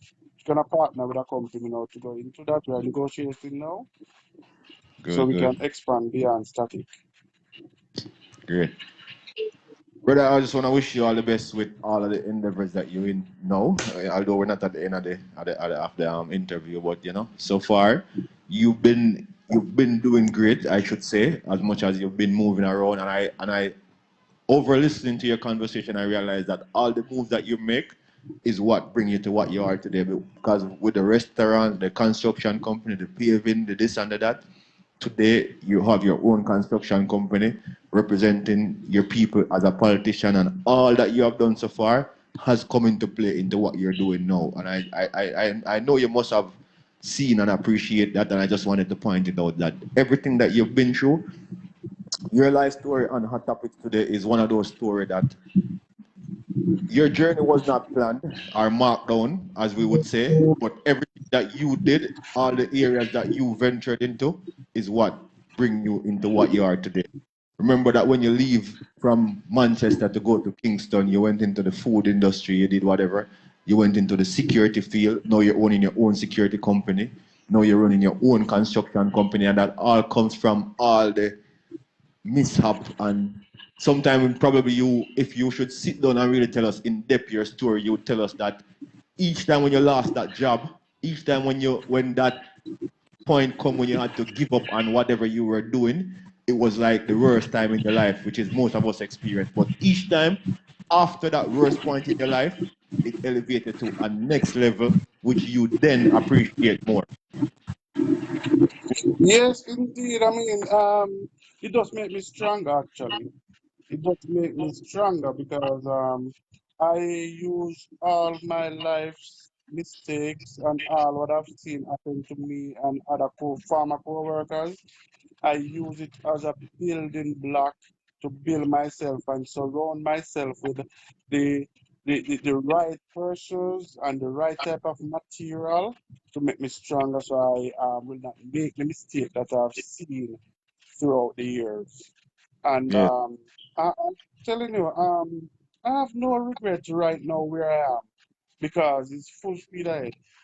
Now that you said that you have no regrets, let me ask you this question. With all the endeavors, all the ups and downs, all the changes of jobs, location, career, everything, what would you consider your worst experience overall, if you could say, if you could recall? You mean worst experience in the work? Overall, in everything that you've been through so far that bring you to your journey to the place where you are today, where you're trying to make sure that your life is better and you don't go back to that place, what would you consider your worst experience? I don't want to say in politics only or in construction only, but overall. I don't know if it's too wide, but if it narrows down to being in politics or being in construction, we'll still listen to it. What would you consider your worst experience in your journey? I think my worst experience, I would say, in 2010 when I got that contract in Clarendon for the 17.5 million Yes. and was overrun by extortionists. It's just because that is a whole other topic where I didn't want to get into it, but that is plaguing our country, and I think it's mashing up our society. Yes, And here is yes, an example of you who could have been there developing a community with the housing project, had to leave it because of the same people in the same community that you're trying to develop. How crazy is that? exactly. How can a Oh, man sit yes, back and expect people to get a contract and have workers and work and then pay you $250,000 per week in 2010. I'm telling you, and you know, they intimidate you, you know. They intimidate you with all their cronies around them with firearms, brandishing, and they say, you call the police gonna tell them because, you know, police, we work with them and we run the police and all them things there. So, you know, hearing that, you know, you have no hope, you have to leave, you know, because they tell you straight up that if you call this or that police, they're gonna tell you that it's you call. So when them See tell that me that, Seeing that we went back on that and you're even mentioning the police and they're telling you blatantly that, you know, when since you call the police, because the police are going to tell them, say you call, and it's going to end up back. Because from my experience, you know, because I served in the country too, when you pay extortion money, they're saying that you're paying for protection. The protection that you're paying from is from the same person that you're paying, you know, because there's nobody else yeah, outside that can come and harass you, you know. It's the same person that you're paying protection to, you're paying to protect yourself from. How crazy is that? And you can't even go to the police. So, as from your experience, then that was your worst experience, and I'm not surprised that you said that. From your experience as a politician, a businessman, and an upstanding citizen in the community, what do you think, if anything, Jamaica could do to help rid this problem? well, the first thing you have to trust the police. First thing, you have to have trust in the police because more than one occasion, I hear persons make report. Like even a recent, very recent experience. Somebody make a report to police about a particular thing, and the person get back a call that you call the man where you call, you know, I him call me back, you know, I'm begging them, you know, say best if you just let it go. When we plan one, let them through. That's exactly what they said to the Virgin, and the Virgin play the vice note with me here. So Wow. you have to build up the trust in the Jamaica Constabulary Force because and again, if the head of the stream dirty, what you expect? We first have to get that to build back the trust into the police, and then without that, Jamaica can move forward as it relates to crime. Can't move forward. But then We I have guess to focus.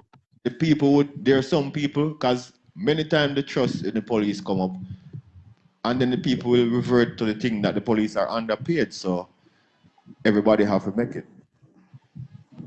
You know, another story. Um,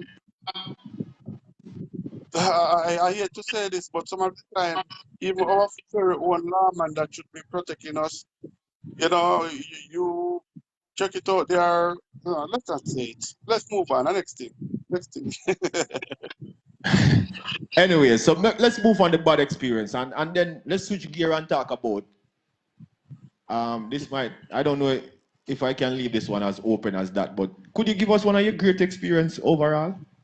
One of your greatest experience in the field, being out there with the people? Because I know you have done many great things, and I'm sure that there's probably 1,000 you can tell me, but just pick one. Well, greatest experience are what brings joy to my heart every day. I can tell you, in 2015, before I become a counselor, Yes. I put on a football competition in the division. There was this particular game playing next door to the Greater Portmore Health Center, Yeah. and I saw a lady slide and fall into a gully. Oh, the health center set up. You have to travel all the way about probably 0.25, 0.25 of a mile Yeah. to reach round to the health center. However, where the bus stop is, Yes. what part of the health center from the bus stop is a main drain. That Okay. main trail now is to take the storm water to the mangrove. So whether it's a old man, a woman, or a pregnant lady, they're not gonna walk the 0.25 kilometers. They're gonna tramp across the gully. Mm. And I saw while the match was going on, I witnessed a little boy lady fell in that gully and break her hand.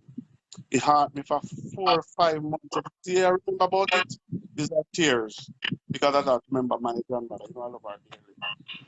And I said, when I become a councillor, I have to see a footbridge so that Crap. people can cross the footbridge to go to the health center. Yeah. And after becoming a councillor, I started lobbying for it. And I thought it would, you could just snap your finger and get it done. However, after a couple of investigation, I find out that you have to do a drawing, you have to get the approval. And then when I check the price to do the bridge, it was over almost $2 million to do a footbridge. Okay. No, a councillor don't get that much for the year to spend. To spend, yeah. A councillor don't get that much for the entire year to spend. So me have to start to go to decide I'm going to do a fundraiser to build that bridge.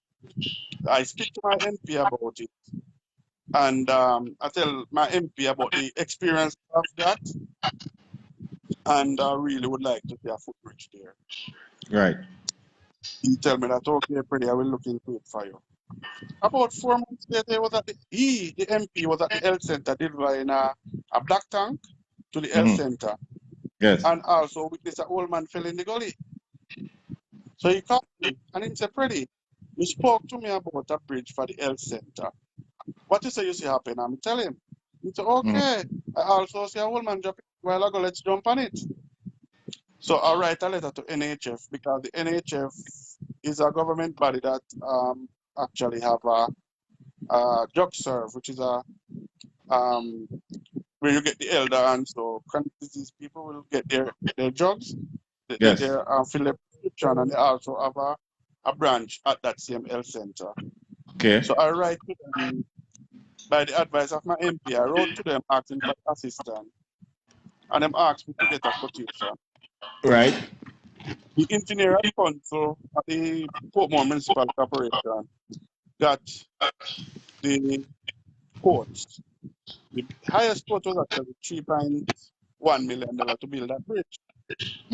So when the fund came in-house, they actually approved it, and the fund came in-house now, and the council decided they're gonna build the bridge from it. So I tell them, because of conflict of interest, I could not take the contract, but I say I want to oversee the contract. Yes. Right? I just want to oversee it for my own interest to see that it's done how I want it. Exactly. And money. And that's the biggest thing, that bridge was done, and I live to see people walk on it. We have torrential rain for weeks. And when I stop and I look and see people cross that bridge, and I make it a wheelchair ramp from 4 sections, so people with wheelchair can access it easily. And when I look and see people access it, and sometimes people point out, say, see the man never build the bridge. That's my happiest moment. I walk through the prison, and some old lady will look at me and say, thanks for the bridge. Me thank you so much. Me no want nothing more than that. Me getting thanks from a woman or a old man are the biggest thanks that. Bro, I can feel I can feel your passion on that one, Great job. So that is my happiest moment. If I had win $1 billion, you wouldn't happy about it because it come and it goes, the bridge will stay. And that will live on forever, bro. And that will help many, many, many more generations. And that's a monument. Yep. Years after I gone, my name gonna make mention. That's a monument. So I think that is my biggest moment, and I speak of it so many times. So keep doing the good job. Keep doing the good job. So what if, because many people are faced with this, I don't know if you are, I sometimes got some experience of that. What would you say to a close friend from back then, from growing up, or even a family member who would say, oh, look on Van Rick, him over there, I do all kind of things to people, I spend how much $1 million here and there, I'm there, I need little help, and him not even look for me. Well, you say to somebody like that, because sometimes some people don't really understand the way things work and the way things are. I'm so happy that you do that, bro. I'm so happy that you asked that question. They might heard about all these projects and say I'm doing these projects. The monies that do these projects is taxpayer money. It's the council money, not my money. And I will never, ever, ever be a corrupt political representative. I don't want to know how to do it. And I will never, right, You will, I can tell you this.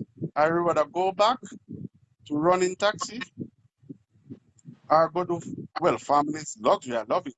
Well, I will go Yeah. back and I will do anything else than to get corrupt. So, all those bridge, all those advantages I spoke about, and all those lovely things I'm doing, it is the public fund, most of them. Outside of that, when I do my welcome signs, it's But because I'm in construction, so I can use my workers to do it. It costs me little. and I think one of the things that people have to understand too, when you're now living in an area where this is now home, this is where the people are, this is where you get up and grow every day. So I mentioned that because you mentioned fixing up the road to your community. And then I would look at it and we're from the same area and people might think, okay, but we need road in a full area to fix.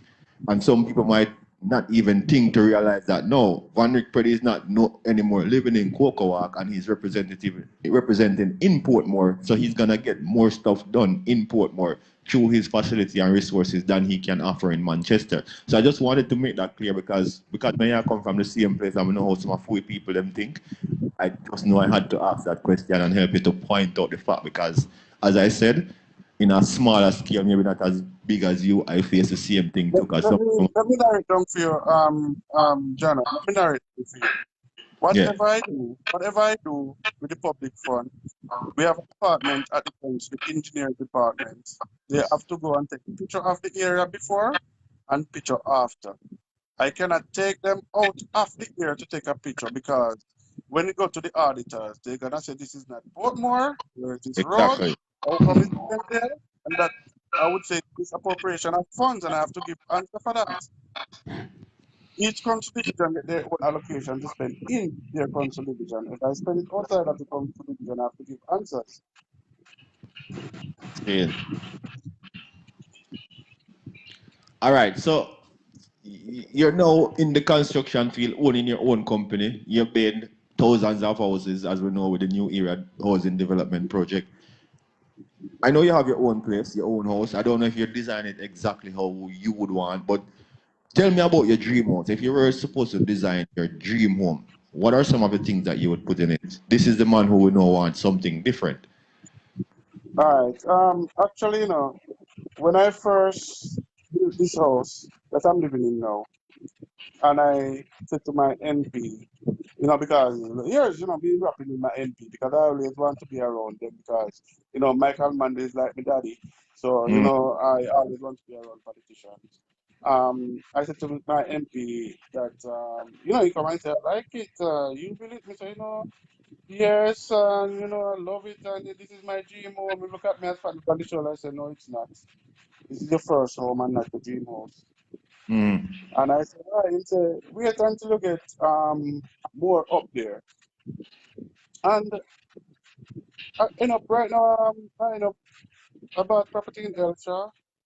From 2014, before I become a councillor, I end up bought a piece of property in the Elsha area, overlooking the Mm. sea. Love, and Yeah. actually, my drawing done now. I designed it with the master bedroom took up almost one side of the house, of course. As you asked me, I've designed it, and it actually have balcony to the seaside, balcony to the lake, that we call the Great Salpan, and open concept, of course, open concept, living room to ceiling. So I don't know how to explain it, but Movie theater. when you come down, you will be vacationing there. Movie theater. Game room. No, no. Game. We not reach there yet. Actually, yes, I have a man then, yes, where we'll have our big screen, but Anyways, we just want to ask you upon the live public like that, please, sir, just give me the opportunity to visit once, okay? I just want to come on the balcony and look at the sea and take one picture, all right? when it's ready, my brother, anytime. Thank you. Yeah, man. So, I know I've had you over 2 hours now. So I'm gonna let you go. Thanks to your wife for allowing me to have you on the live for so long. You know she probably would need someone today Sunday. You probably have to help brush up the rice I and know peas. Remember you're the chef, you know. I'm good since morning, you know. Oh, you cook already? Alright, sir. Big Yeah, up to the we man who work help since out morning. wifey. I was on the job this morning, so I just leave to come and catch you. Oh, you take a break for come take me, so me have to thank you one more for that too, cause busy man like you for Yeah, take 2 hours or over 2 hours of your schedule is like an honor to me. So I really appreciate it, cause I know you're busy. Man, when I take no vacation in a many years, find 2 hours to me have to I'm appreciate it. needed. Yeah. Last December I said take a vacation and go to New York. When I reach up there, my wife also was building a storeroom. Lord G. Wanted to build a storeroom. And I spent 18 days up there and I leave 3 o'clock. I was supposed to catch a flight 6 o'clock and I put on the tools for the 18 days and I put on the tool 1:45 to go and get ready for the airport. So I Wow. still didn't get the big. But cause and I advise family to family, you need to take a little time for yourself still because it don't make no sense you kill yourself or try to finish the work because the work I got dead and undone if you're dead. You understand? So we all need a break sometimes. So you need to find that time when you take if you even a 2 week for yourself, just relax, cock up your foot. Yes, that's the plan, man. You need to find that time. Anyways, I don't want to keep you too much longer. So overall, whether it be politician, construction worker, your fellow Jamaicans, even your people over here in the diaspora, what advice would you give to the people nowadays that relate to COVID-19 and as to staying safe and protect themselves? What's your words to the people? Well, actually, I don't think we at this stage need to tell anybody nothing. We all see it in our eyes. People dying every day. Wear But your mask. Keep your there are many people out distance. there who still don't believe and they're saying it's government You hoax and the government understand? is just Right? So I say, wear your mask. Keep your social distance. Sanitize. Wash your hands.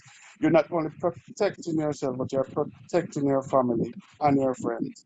And before I go, in every meeting or audience that I have with people, my closing word always be my motto, and it is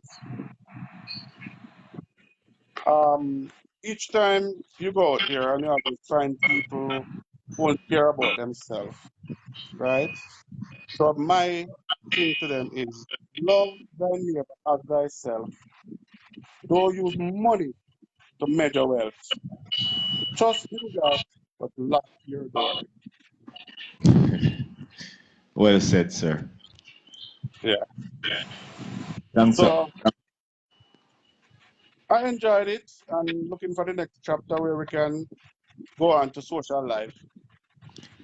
As you said that, what can the people look forward to from Van Rick Priddy in construction? Well, we talk about what your plans for politics, your next term, what you intend for the people. But as after everything and the place open up back, the security firm running again and the construction company up, you have anything new that you're gonna push out? Anything you're gonna do different? Well, my next project that I'm not gonna really backtrack on. Two projects I have that I have to bring to fruition, and is first a garden restaurant. They already have the planned out. A garden restaurant and sport bar, and of course because of the huge talent in Portmore, I'm eyeing also a recording studio to bust the youth. So these projects are your project that you will Yeah, be man. owning and oh yeah? That's I'm planning now. Brother, keep doing the good work. Like I never expected all of that from you still, and everything that you have said so far, all of your plans, everything that you've been doing so far, I can tell you that I see that you're doing it with the people in mind, for the people. It's not. I don't hear you mention anything that's about Van Rick Preddy alone or Van Rick family alone, your household alone. All of the projects that you've been doing, all of the things that you've been doing, you've been helping people, and right now you mentioned those 3 projects, and they're all about the people. We can't hear you again. The phone, bring the phone a little closer. I support more of talent. And I in the evening after I finish We're back at this. We're back where we started again. I don't know. I'm there. Yeah. Go again. I can hear, but not clearly. Oh, I don't know what's happening again. Anyways, so people, as you know, we're here live today on Hot Topic with Mr. Vanrick Pretty. Reno, I mean, born and grown in the cool hills of Manchester, right there in Cocoa Walk district. You know, at age 18, turning 19, he moved to Kingston, went into Vanrick, I'm gonna bring you back on for 2 seconds so you can say bye. People, I don't know, you know, it was a long interview, a long journey. You know, Facebook platform have many people on it, so I'm sure there are other people here, you know, and maybe the platform just knows so we get enough time. So I'm gonna try to bring back Mr. Pretty once more so he can tell you all goodbye and leave you all with some good encouraging word, although he already gave you his motto, which kind of sum up probably what he would tell you as encouraging words. But as you all know, all right, hold on. I think I have Mr. Pretty back. Yes, go ahead now. Yeah, good. Can you hear me now? Yeah, man, perfect. Right. Yeah, man. As I was saying, that Portmore have talent. Yeah. Sometime in the evening after I finish my rapport with my people or I leave work, I would actually drive to someplace in Elsha where Right. you have these guys. You think that they're, I mean, proper recording artists. You have some in Three West. You know, you have them in Four West grade of Portmore. You have them Yeah. all over, and I mean, them sound so good. So my intention is to set up a recording studio to produce and bust the youth. I'm not doing it for the money, right? I'm doing it to make people life better. Opportunity. And you Opening know, as opportunities. Jamal said, him not doing music for the money, but if money if you come out of music, make money come out of music. You Yeah. understand me? Because sports and music that I every day I say sport and music unite the people of Jamaica, right? Always. And if sport and music unite Jamaica, I want to say a united Jamaica. I can play my part. So to play my part, I want to produce music. Good. So I want to create the avenue in which we can produce music. And And you're also creating a space that can keep some kids off the street too and give some of the youth them something to do. exactly, and that's what I want to see happen. You know, everything don't happen overnight. It's a step-by-step thing, and we're gonna get there. We're gonna get there because I always try to look ahead and see. You know, even my staff, they look at me and I feel so good when one of them say, "Boy, boss, you're blessing these guys." Because when I hear one of them come about 3 months ago, I said, "Boy, boss, we can't get no chicken nowhere." And we said, "Me have the space at the office." So I go ahead and build a full crib. And what I do, I put chicken in there. And every fortnight, it's off and I go home and go with 2 chicken. You know? So we have to just do what we can do to make people feel wanted and welcome. And we get more out of them. When you keep mentioning so much great things that you do, so let me ask you one. I know I want to let you go and you go on your Sunday evening and go have your time. But when it comes to seeing a person like you who does so much great things, how do you deal with negativity when it come at you? What about negative comments, negative feedback? Because it doesn't matter how good you are, those things will come at you. How do you deal with negativity? And you know, tell you the truth, I'm not gonna hide it. And people who know me, especially in politics, can take I'm very thin skin. When people criticize me, I can't take criticism. You know why? Because I always try to do good. And when if I should hear anybody say, which is very weird, you know, I'm not gonna say it happened. Yeah. Regular. But you will have somebody who has something to say, have very thin skin about that. I say, why should somebody say that? You know, because my staff then look at me and I mean, they would look at me and say they would have want to be like I should have somebody working, for instance, in the ferry area, and them hear that me in the Elsha area, they would want to be around me.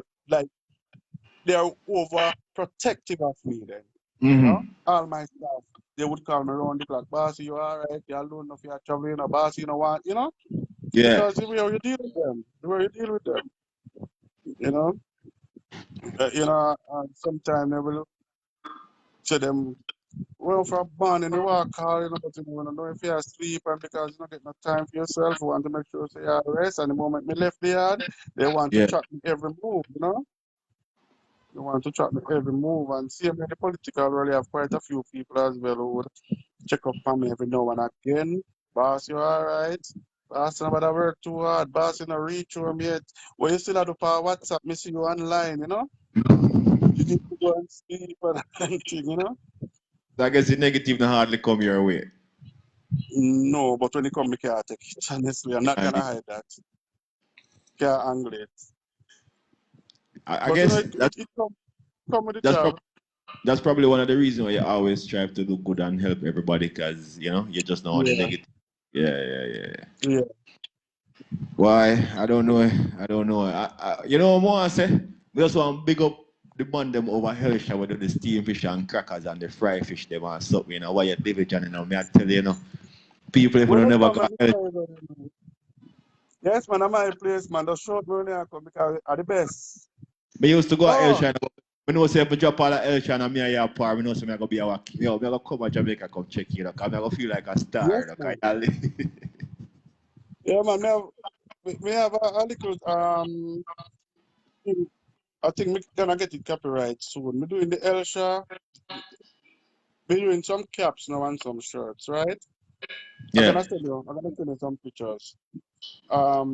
We have the crocodile, we have the crab, and we have the cactus. We have See, Elsha with pride, Elsha vibes, and spirit of Elsha. Tomorrow morning, it will be on the road. Tomorrow morning. send me the picture. Yeah, I'm gonna send it to you as I hang up. It's Elsha with pride, spirit of Elsha, and Elsha with love. And I mean, one day after I put it out there and advertise it, I get 67 orders. Wow, one day. And 22 of those orders straight out of Florida. Wow. Yeah, so actually tomorrow I'm supposed to touch the road. So, I don't know about nobody else, you know. I don't know about now. I know I come from Manchester. We know we have a little Ochi and them thing, but and we know say have Port Royal, but to me there's nowhere like Elsha. Elsha stands on its own, you know. Elsha is a name brand, brother. Trust me. Elsha are the best. I mean, them that know them stuff. Know them stuff. Tell you. So, Mr. Pretty, once more, I want to say thank you for your evening, sir, and I want you to close. And anybody you want to say thank you to, big up to, anybody name you want to call, anyhow long you want to take to say goodbye. I just want to let you know that I appreciate your time. Thank you for being here. In closing, I just want you to take yourself out. blessing, bro. I think my brothers are watching. Anton, Patrick. I think I see Dana on as well, which is my brother's wife. I don't know if Rose is on. Vilton, Everton. Those are all my brothers. Jeff, of course. You know, Jeff is my smaller brother. He's also working with me. You I'm know, sorry, yeah. That one slipped me because I observed that Jeff do a lot of things with you in the construction company. So you actually have Jeff working with you. But he's not in yes, Jamaica. actually, yes, man, he's here now. Man. Matter of fact, the reason why he left Trinidad, you know, to come and join with me to help me. Good. Because he told him that he want to come and when I start the company to help me out and you know. And he's been a blessing to me. He's really helping me, taking a lot of the pressure off my head. And Yeah. also I must give thanks as well to Christopher the Christopher Brown and Winston Brown, who is also two of my other supervisors that working with me. Yeah. Today is Sunday, and both of them is on the job now because we have a deadline for a project, which is Okay. Wednesday, and we're trying to reach the deadline. And They don't normally work on Saturdays and Sundays, and they're out there up to this minute. They're out there trying to push the project. Good, good. Christopher and Winston Brown are the brother-in-law of my sister Rosemary Pretty Brown. They're brother-in-law, and Okay. they are working with the company as supervisor as well, and they're also a blessing to the company. I also want to thank the support I get from wife, family, friend, Jackie, Tina, my daughter, from Vanisha, Shakira, even Justin, my son, my 13-year-old son, my only son, of course. Thanks for the support from some committed worker like Roddy Ricky, um, to um, Ted Williams, of course, just to call a few names who really out there with me. You just have to actually just ring them phone one time and say, boy, I'm in a little dilemma, I have this job to do. I know you don't work on Sunday, can you be there? They say, boss, anything you say. And they will be there pushing me.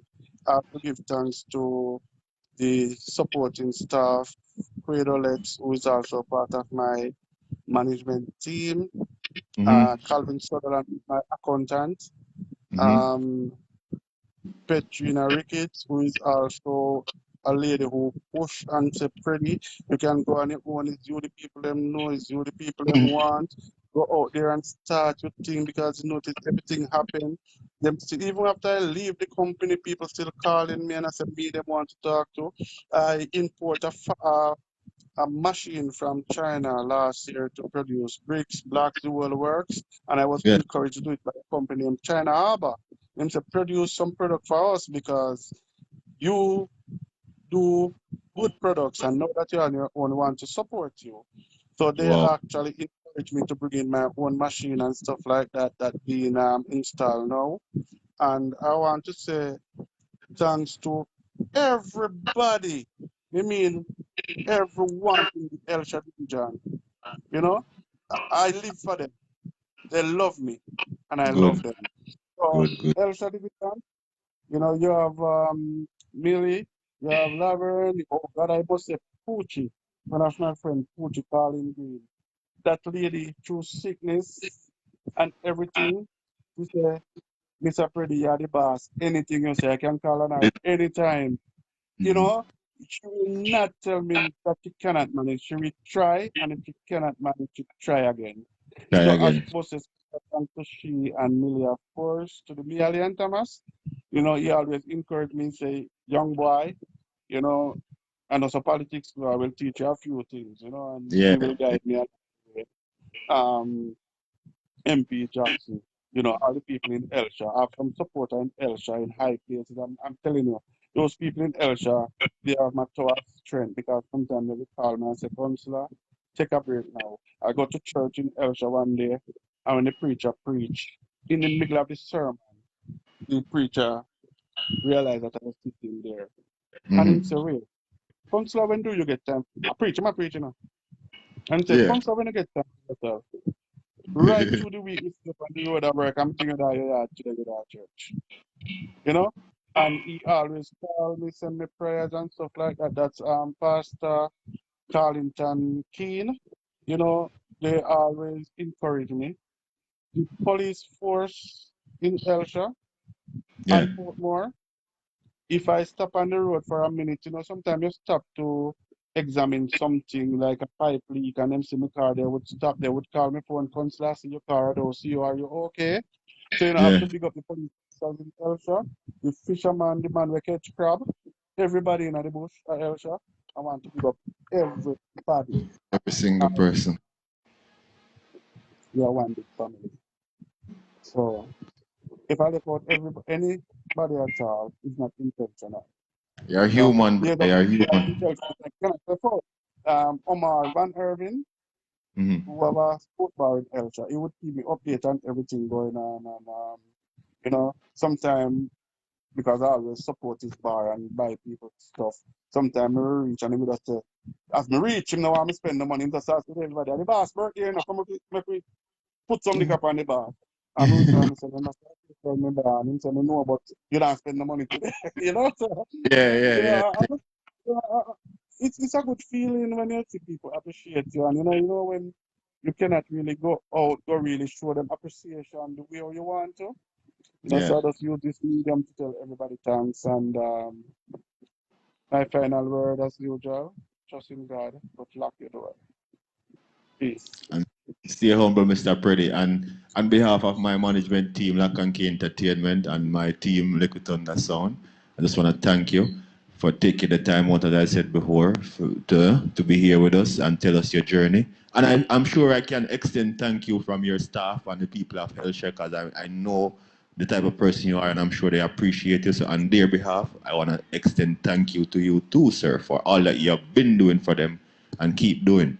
And two other things, one more thing that I want to point out is the fact that Rose, your sister, who you reached out to when you were at that point when you needed to make another transition, you never leave her behind.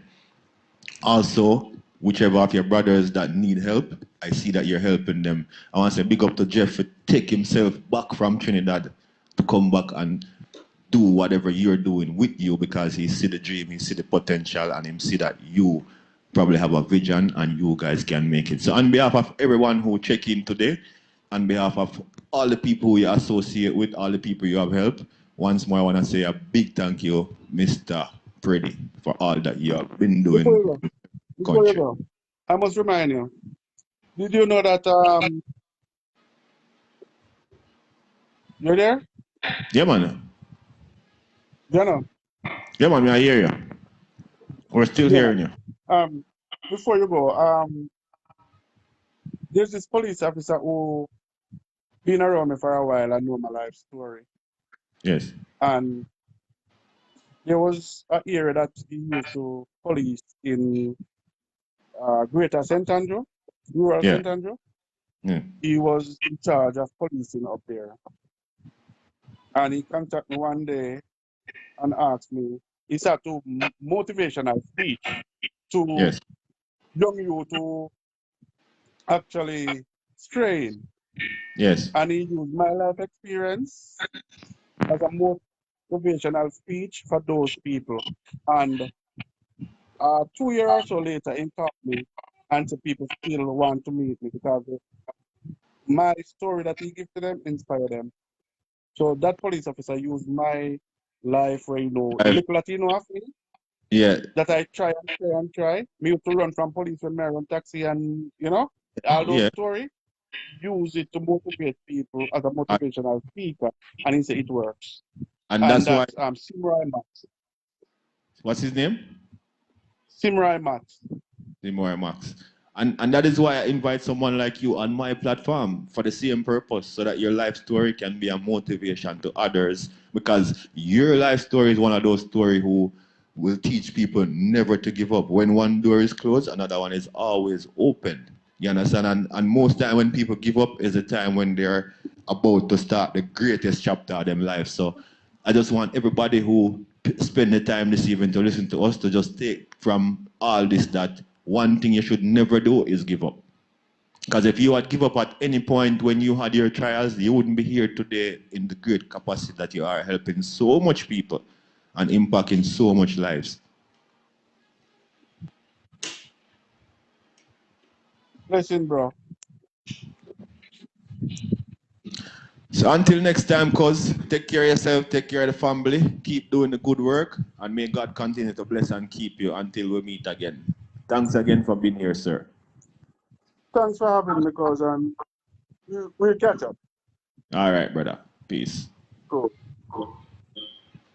Yes, people, there you have it.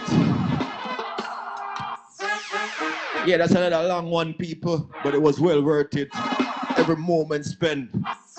I hope that this story, this interview, this review, this sit down and chat will help someone, will inspire someone, will motivate someone. I just want you all to remember that whatever you do, never give up, because your next chapter of your life, which will be the greatest chapter, is just around the corner. Once more, enough love and enough respect to everybody where they are, Without the views, without the comments, without you sharing the live, Hot Topic wouldn't be such a success. So I want to say thanks to everyone. Even if you just check in for 2 minutes, we do appreciate you. Same way. Big up to everybody who check us out for the first time. Do remember each and every Sunday at 2:30 p.m. you'll find me right here, right in this chair, as we discuss and go through the journey of someone else's life story with an intention to uplift, motivate, and inspire someone else. Also to highlight and promote whatever the person is doing right now. Feel free to join Hot Topic. Send me a request, send me a comment, inbox me. Link up Lock and Key Entertainment, whether it be by Hotmail or whether it be by Facebook, Instagram. If you want to be on Hot Topic, we welcome each and every one. Whatever you're doing, we're here to highlight your story, tell your journey. And if you know that your story can motivate and uplift and inspire someone else, please send us a message, send us a request. Just tell me, John, I want to check out your live and I want to dip on Hot Topic. I want to tell the people them what I've been going on with. And I have some projects that come up and I want to highlight and make the people them know about. As I always tell you, it's free to be here. All you gotta do is share the live, keep it going. Let's keep uplifting and building our community. Let's keep looking out for each other. With that said, man, I want like a song here for one little girl, you know. One like a school girl. Don't play it for them.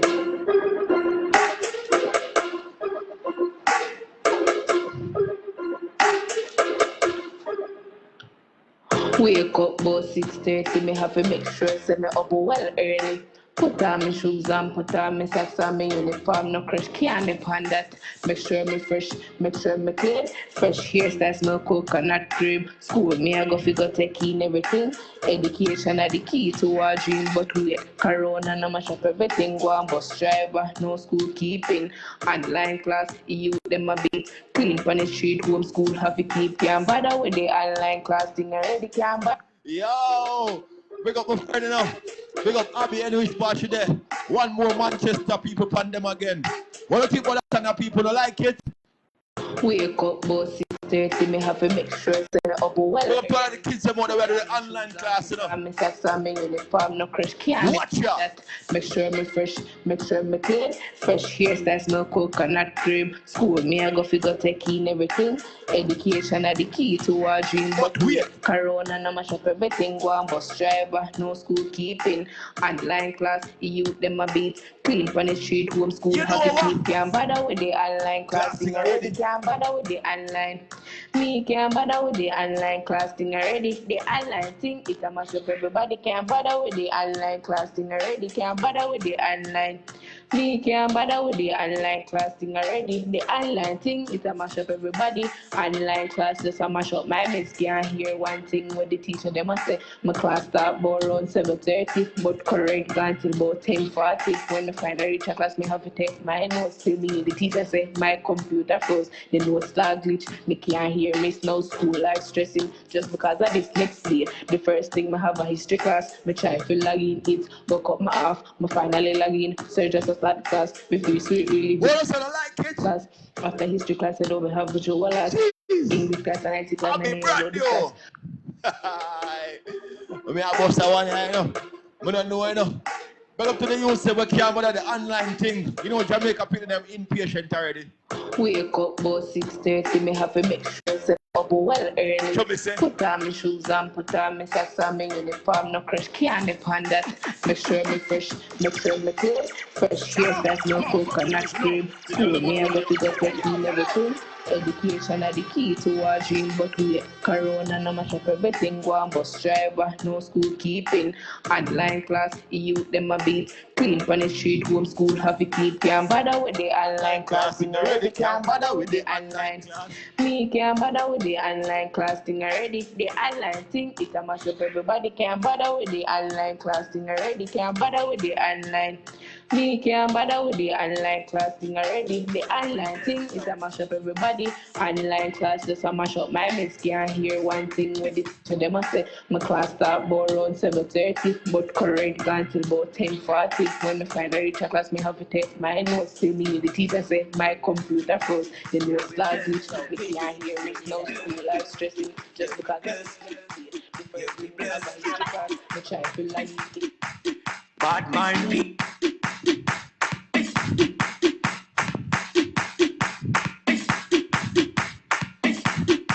Yeah, we bless. Yo, kids. Yeah, we bless. Yeah, we blessed.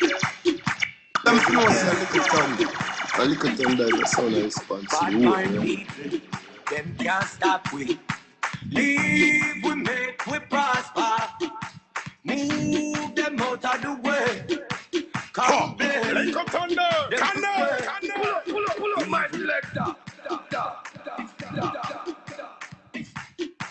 Yeah, we bless. Yo, kids. Yeah, we blessed. Yeah, we blessed. Yeah, we blessed. Bad mind people, them can't stop we. Leave we make we prosper. A topic. Move them out of the way. Cause we bless. Them took way. Evil people, them can't stop we. Leave we make we prosper. Move them out of the way. Can we bless? We no stress. Them try hold it up. Them go hold that too. Just leave we make we prosper. Oh, Move them out of the way. Cause we bless. Them took way. Them want me to pay the way. Thank God so me know for pray. So me chant 3 psalms a day. Read my Bible and clear the way. Always have bad to say. Tell Satan not today. Spin a roll and cut a green line and don't waste time with bad mind people. them Can't can. stop we. Show me say, We make we prosper. can we bless? Move them out We of no the way. stress. Cause we bless. Them took way. Me don't know. Them a fight against so far. I will not see them. We don't see them.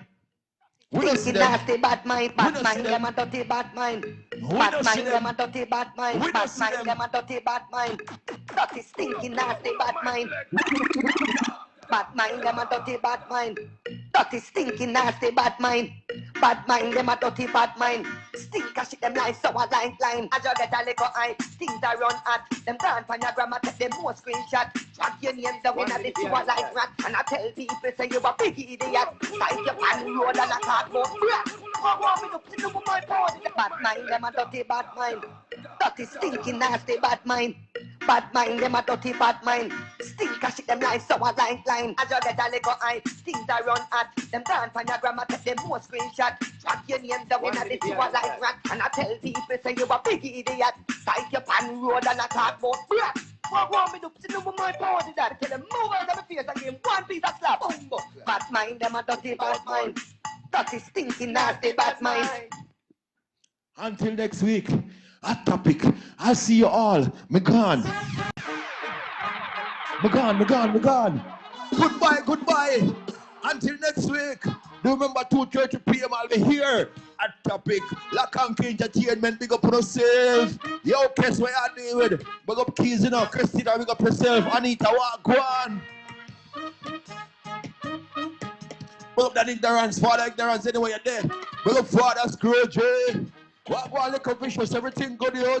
CJ in the building. I Jala Fast, second thunder son, what there? Shut up! Motherfucking niggas, you know. The girl them want one you. Hey, yo,